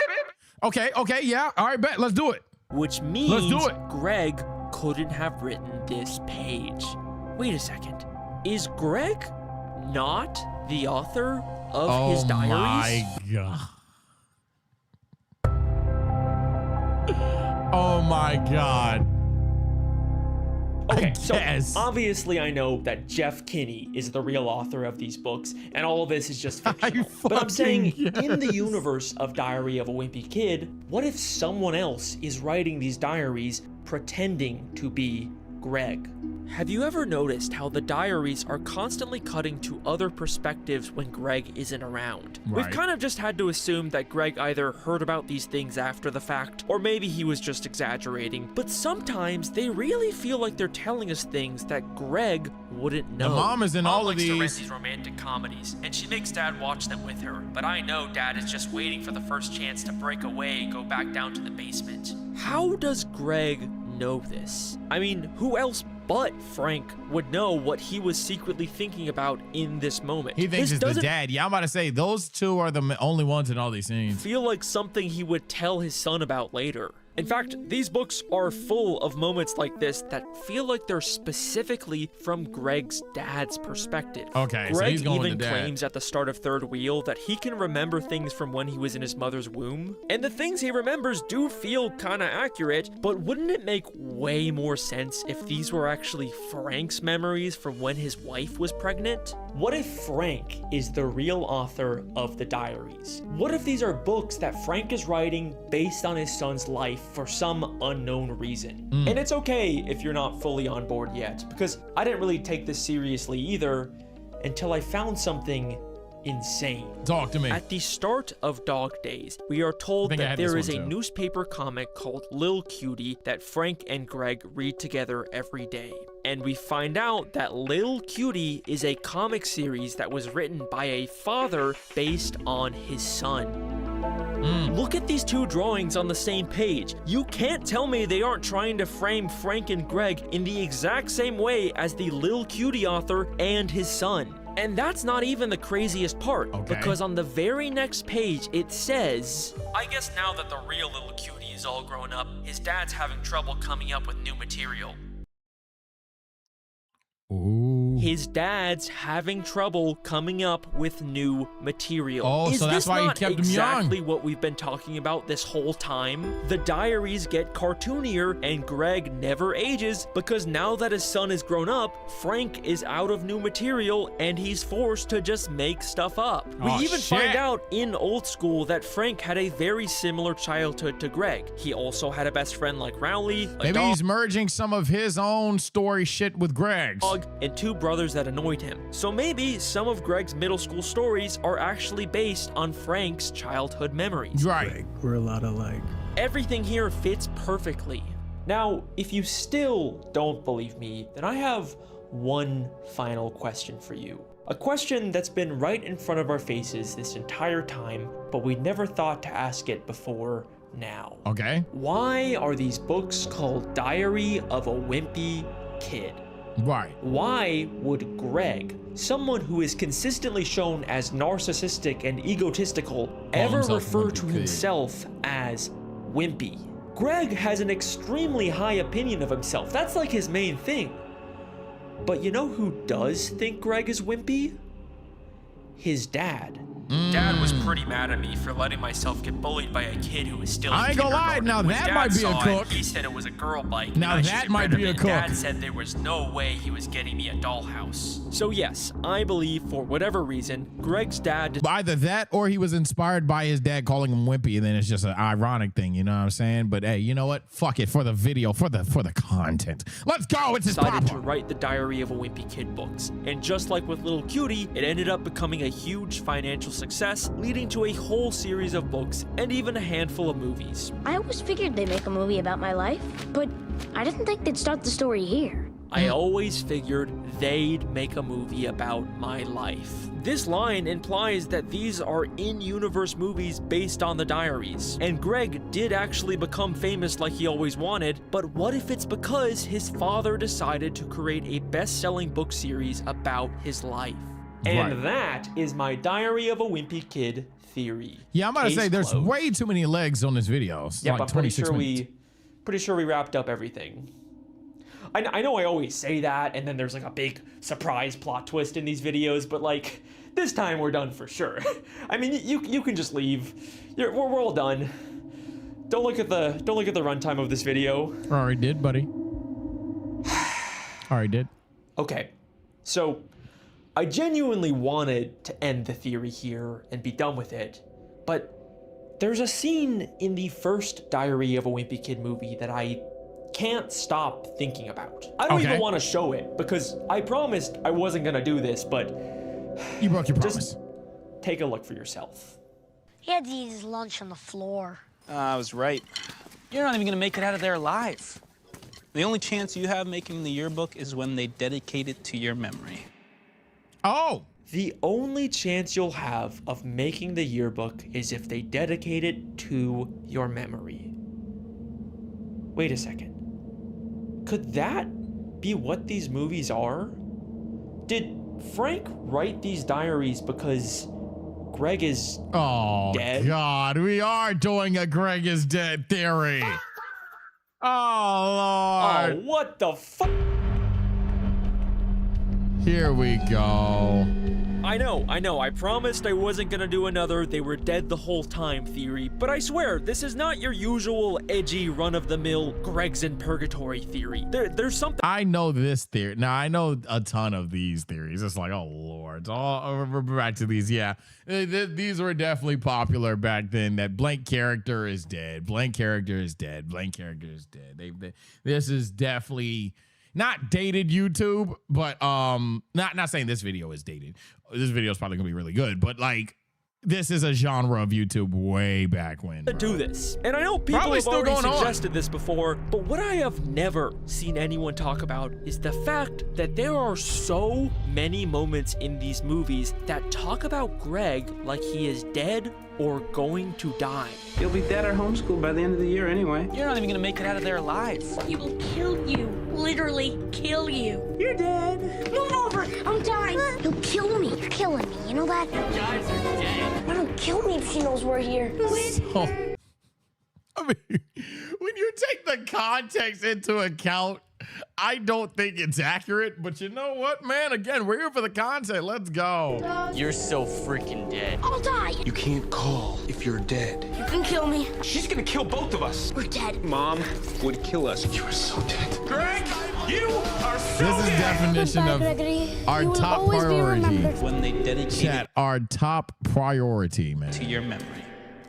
Like, I'm not crazy, right? That's a weird amount of references to Greg's death. And remember, these are the same movies that decided to unambiguously tell us that Greg is famous enough to get a movie made about him. I always figured they'd make a movie about my life. Maybe they're also telling us the reason why, and these are just actors portraying someone who tragically passed away. And it's not just the movies either. In Dog Days, when Greg is talking about reading in school, he says this very interesting line. I'm not really sure what makes a book a classic to begin with, but I think it has to be at least 50 years old, and some person or animal has to die at the end. And then later on, when he has to read Charlotte's Web, he says, just from looking at the cover, I guarantee either the girl or the pig doesn't make it to the end of the book. GG's. Look, I know I might be going off the rails here, but wouldn't it be so tragically ironic if Greg actually did become as famous as he wanted, but it was only because of his death? I always figured they'd make a movie about my life, but I didn't think they'd start the story So here. how did he That's die? why they adapted the diaries How into and when did he movies. die? That's why he's always been stuck in middle school, and that is the real reason why his father decided to write a book series about him, a to Diary of a keep Wimpy his Kid. memory alive. And look, it's okay if you're not fully on board yet, because I've still got some really big evidence. But before we get into that, I want to take a look at how I think the real Greg Heffley might have died. Okay, let's do that. That's what I care about. This will probably sound like a lot of random speculation at first, but I promise it'll all come together in the end. Let's see it.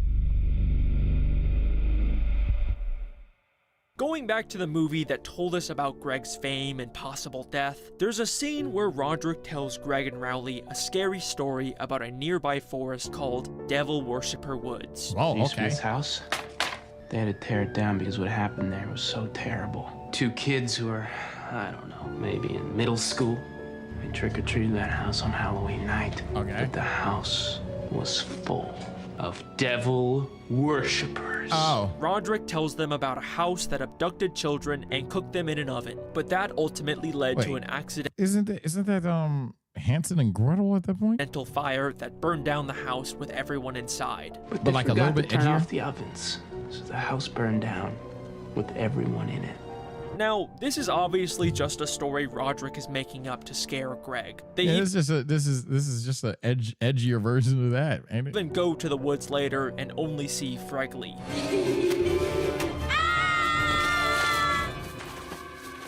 Ew. That might be worse. But what if there's a nugget of truth to this story? Because later, in Roderick Rules, we briefly see a newspaper that seems to be talking about some kind of fire. Charges and fire. And in the books, there are several references to house fires, including an instance where Greg actually accidentally causes one in their home. GG's. There's also this insane deleted scene from the 3rd movie where Manny ominously talks about an accident. You threw Tingy away. Well, it was an accident. Tingy says you're going to have an accident. Oh God. Hello? Yeah, I see tots are scared. What the does that mean? why they deleted that scene. There are a lot of weird references to some kind of accident or house fire throughout the franchise. What if these are hints about how Greg actually died? But if so, when and how did this happen? Well, here's my theory. In Roderick Rules, Roderick throws a party when their parents and Manny go out of town. And don't have anybody over this weekend. He tells Greg that he can join the party, but ends up locking him in the basement instead. We need chairs from the basement. Roderick, help! The door's closed! Yeah, and it's staying closed. I don't need a middle schooler ruining my party. Roderick! Now, in the movie, Greg is able to escape and join the party, but in the books, Greg is trapped there all night, and he says that it was so cold that he practically froze to death. Tough. But the next day, he gets out and they quickly clean up before their parents come home. They even have to replace one of their doors, but they do finish in time. See? Told you it'd work. But look at what the diary says about their parents' reactions when they first get home. Okay. Mom and Dad's car rolled into the driveway right when we were tightening the last screw. You could tell they were pretty relieved the house hadn't burned down when they were away. Interesting. Another very specific... Hey, it's a common expression, but coincidence? You think not. Specific reference to an accidental house fire. Right. Again, that's weird, but obviously there was no actual fire here. I mean, in every version of the story, there's a crazy party and Greg gets trapped in the basement, but the house never burns down. But what if it did? Remember, this diary, and by extension and the movies charges based on that them, go are for the unreliable fire. narrators, possibly written by a grieving father who wants to keep the memory of his son alive. So we don't know for sure what actually happened when Greg was locked in that basement all night. The basement that Frank has warned them to stay out of. The basement that Greg was practically freezing to death in with no source of warmth. Right. Except, that's not entirely true, because we also know that the basement is the house's furnace room. So what if Greg tried to get warmer by messing with the furnace, but instead he ended up accidentally starting a deadly house fire? Yes, I believe that Greg never actually left that basement, and everything after this page is a complete and total lie. Okay, that's a Chat, comment section. What you doing with that? I think I could see like how this theory exists from the standpoint that, hey, how is he freezing to death in the furnace room? And then on top of that, you know, you keep mentioning house fires and death and death and death. But at the same time, you could just swing it to be, hey, say gang, this is just common ass lingo. So, hey, I can see it. I know I'm not necessarily moved, but I will let him cook. A big claim, I know. And I did warn you, this would sound like a lot of random speculation, but I do actually have the evidence to back it up. To start off, remember that newspaper that mentioned a fire? Well, Greg gets it as he's cleaning up the party. And it mentions the fire. Trusting parents, responsible kids to the fire about half a mile past the end of Summer Street around 6 a.m. to extinguish hospital. Happening at 6 a.m. when Greg still would have been freezing in the basement. And also, look at what happens immediately after this page in the movie. You are in so much trouble. She's gonna kill both of us. Greg and Roderick are unambiguously depicted as dead. This theory also explains why a lot of the death references also include Roderick. She's gonna kill both of us. Mom would kill us, and I am a dead man. Since he would likely be a victim of the fire as well. So the house burned down with everyone in it. Frank even describes the smell of Roderick's room as unidentifiable. So he tells the tragedy through Roderick. That smell. I can't even identify it. But the real reason why I think this fire theory is so compelling is because of the very strange way that Frank starts to act when he gets home. Yes, that is correct. I am finally going to talk about the thing that has been all over TikTok for the past year, the movie's depiction of Frank. Oh God, what is that? Stop, hey! Strike 2. I will leave. I'll do it. I'm the laugher! I'll do it. I'll do it. I'll be out of here. I'll do that scary shit. I'm pussy. I am far from the first person to notice this, but in the Diary of a Wimpy Kid movies, Frank acts legitimately insane, to the point where it's kind of become a meme to joke about him being this serial killer guy that might have killed his family. Hey, how about then, no video games and no television for the rest of the summer? Dad, no! I stopped laughing. I stopped. You actually made that face. Who's the laugher now? Me! I'm the laugher! I'm the laughingest laugher that ever laughed! But the thing that's interesting to me that I haven't seen anyone... Oh, shit. Fuck this edits. That's actually what he did. This nigga's actually insane. Oh. Apologies. You know what, Alex? I got you. Here's a like. I thought you were doing that, but no, he's actually crazy. Yeah. Jail. And talk about is that he Frank did it. I believe you now. Really he start did it. to act like this until after the Roderick Rules party, he did it. when he becomes extremely paranoid and starts to believe that something's wrong with the house. So, who came over this weekend? What? Hey! What You guys got something you want to tell me? Nope. What was General Grant doing on the thermostat? He acts this way in the books too, but in the movies, he really acts like he's losing his sanity over the little inconsistencies in the house. I knew that door had a lock on it!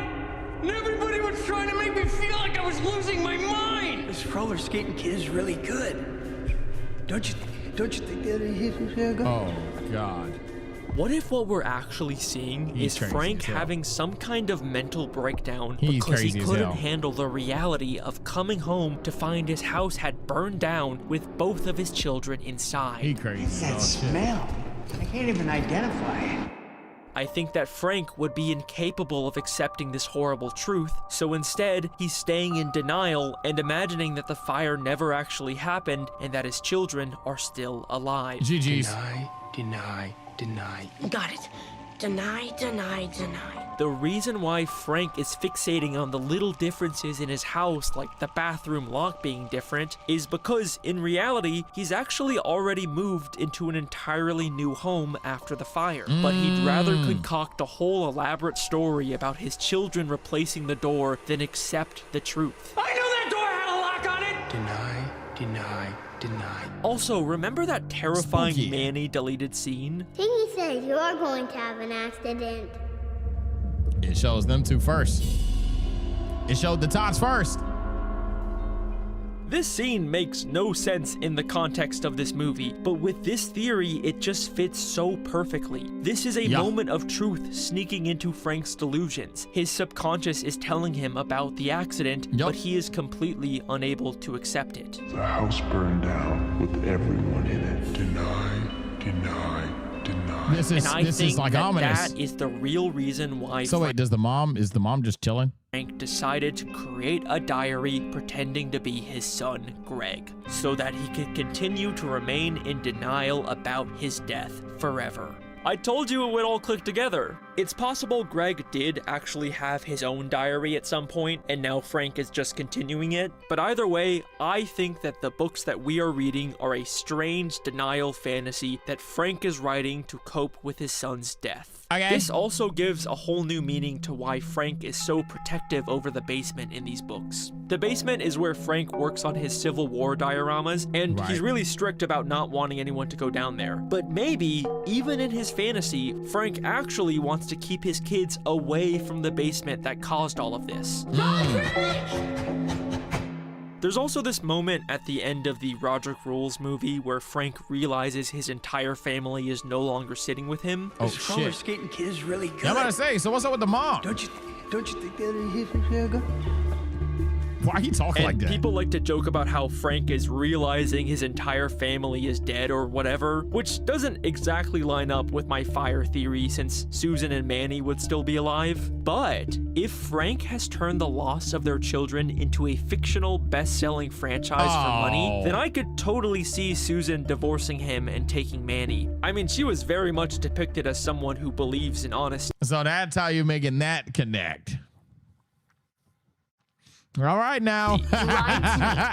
What are the agenda? So I think this scene actually works really well with this theory. Don't you think that you're going to have an accident? Whether or not you agree with every part of this theory, you have to admit there's a lot of really compelling connections here, and it offers us a very tragic new way to read these books. Nothing of what we see in these diaries is the full truth. It's a combination of both Frank's true memories of his son and fictional ones he's created to keep the lie going. We have to think of these books as more than just Frank and Greg. They're a weird amalgamation of them both. In a sense, these books are the story of Freg. Okay. Wait a second. Oh, no. Oh, what the fuck? Oh, no. Fregley? No, no, no, no! He has never felt like a real person. We never actually learn anything about him beyond the fact that he is this weird, inhuman, freaky kid who's always around. Want to see my secret freckle? I'll sign it, Greg Heffley, if you let me look at your infection. What if that's because he was never actually real? He was always something made up for the diary. What if Fregley is actually a symbolic representation of both Frank and Greg? You have to admit that their canon full names, Franklin and Gregory, sound a whole lot like Fregley when combined, because he is a representation of the dark truth that Greg is actually dead and Frank is pretending to be him. It's why Fregley is depicted as this weird kind of disgusting kid, because deep down, Frank is disgusted with himself for what he is doing, and this disgust and shame manifests in the diaries as Fregley. It's why in both the books and the movies, Greg is mistaken for Fregley. Ollie, Fregley. She thinks I'm Fregley. Why does Fregley have a secret language? Because Greg has a secret language. Why does Fregley want to show his secret freckle? Maybe because Greg also recently discovered a new freckle. And what does Fregley do in the town talent show? he's a ventriloquist speaking for his puppet. Say hello to the boys and girls, Freggers. Hello, boys and girls. Just like the way Frank speaks for Greg. And finally, oh shit, remember the Devil Worshipper Wood story? This was the story that first hinted about Greg's accidental house fire. It was Fregley. What does Greg actually find when he goes there? Fregley. Guys? Fregley. Because Fregley represents the dark truth in Diary of a Wimpy Kid. And that is my theory. Thank you very much, Zooey Mama. There has to be more. Okay. And that's the last time I'll ever do a they were dead the whole time theory ever again. No more. Right? You'll be dead at homeschool by the end of the year anyway. You're not even gonna make it out of their lives. You're dead. That real? That cap? You're so There's more left, so I'm skipping through. You can't call. Skipping through. Shout out to Pat Rons. Shout out to Pat Rons of the Bill. Oh, wait, what about the Rowley Diary of an Awesome Friendly Kid spin-offs? How do they fit into all this? Good question. Let me see. Just give me a second. Let me reread all these books real quick. Wait, no fucking way. Rowley's dad was the one who first called him Awesome Friendly Kid. Is Rowley's dad also writing a diary pretending to be his son? Oh, did he my fucking God. steal Frank's idea? Nigga laughed at the end. Look, y'all, if y'all buy the theory, that's for me personally. It's insane, but it was fun. That's a fire fucking video. It's an excellent video. I like the fact that he's researched all of it. I love how it's edited, all these other things. It's fucking fantastic. If you guys want more theories, you already know what to do. Like, subscribe, yap. Take care, stay blessed. I'm gonna see you next time. Bye. And I'm about to go hit the gym, so chat. I'm gonna fuck with y'all later too, as well. Bye. Yes, sir. Chat. I'm gonna see y'all boys a little later. I ain't gonna be late to the gym. I ain't gonna be late to this gym now. This is not my body. It's not my body to be late to this motherfucker. We've been live about 4 hours. If I go back live on YouTube and Twitch, we'll get more yaps in. If I go live on just, Twitch, we'll probably be watching something that I couldn't watch on YouTube. And if I go live later on Pat Ron, I'm going live on Pat Ron. But that's up to, honestly, food and the workout and stuff, because I'll be saying that shit and then I fucking die in the goddamn gym. So, but all these are ifs. But what's for certain is we are going to be live a lot more. But for now, take care, stay blessed. I'm going to see y'all boys later. Join the Pat Ron, man. Bye! Including to chat this time. Bye!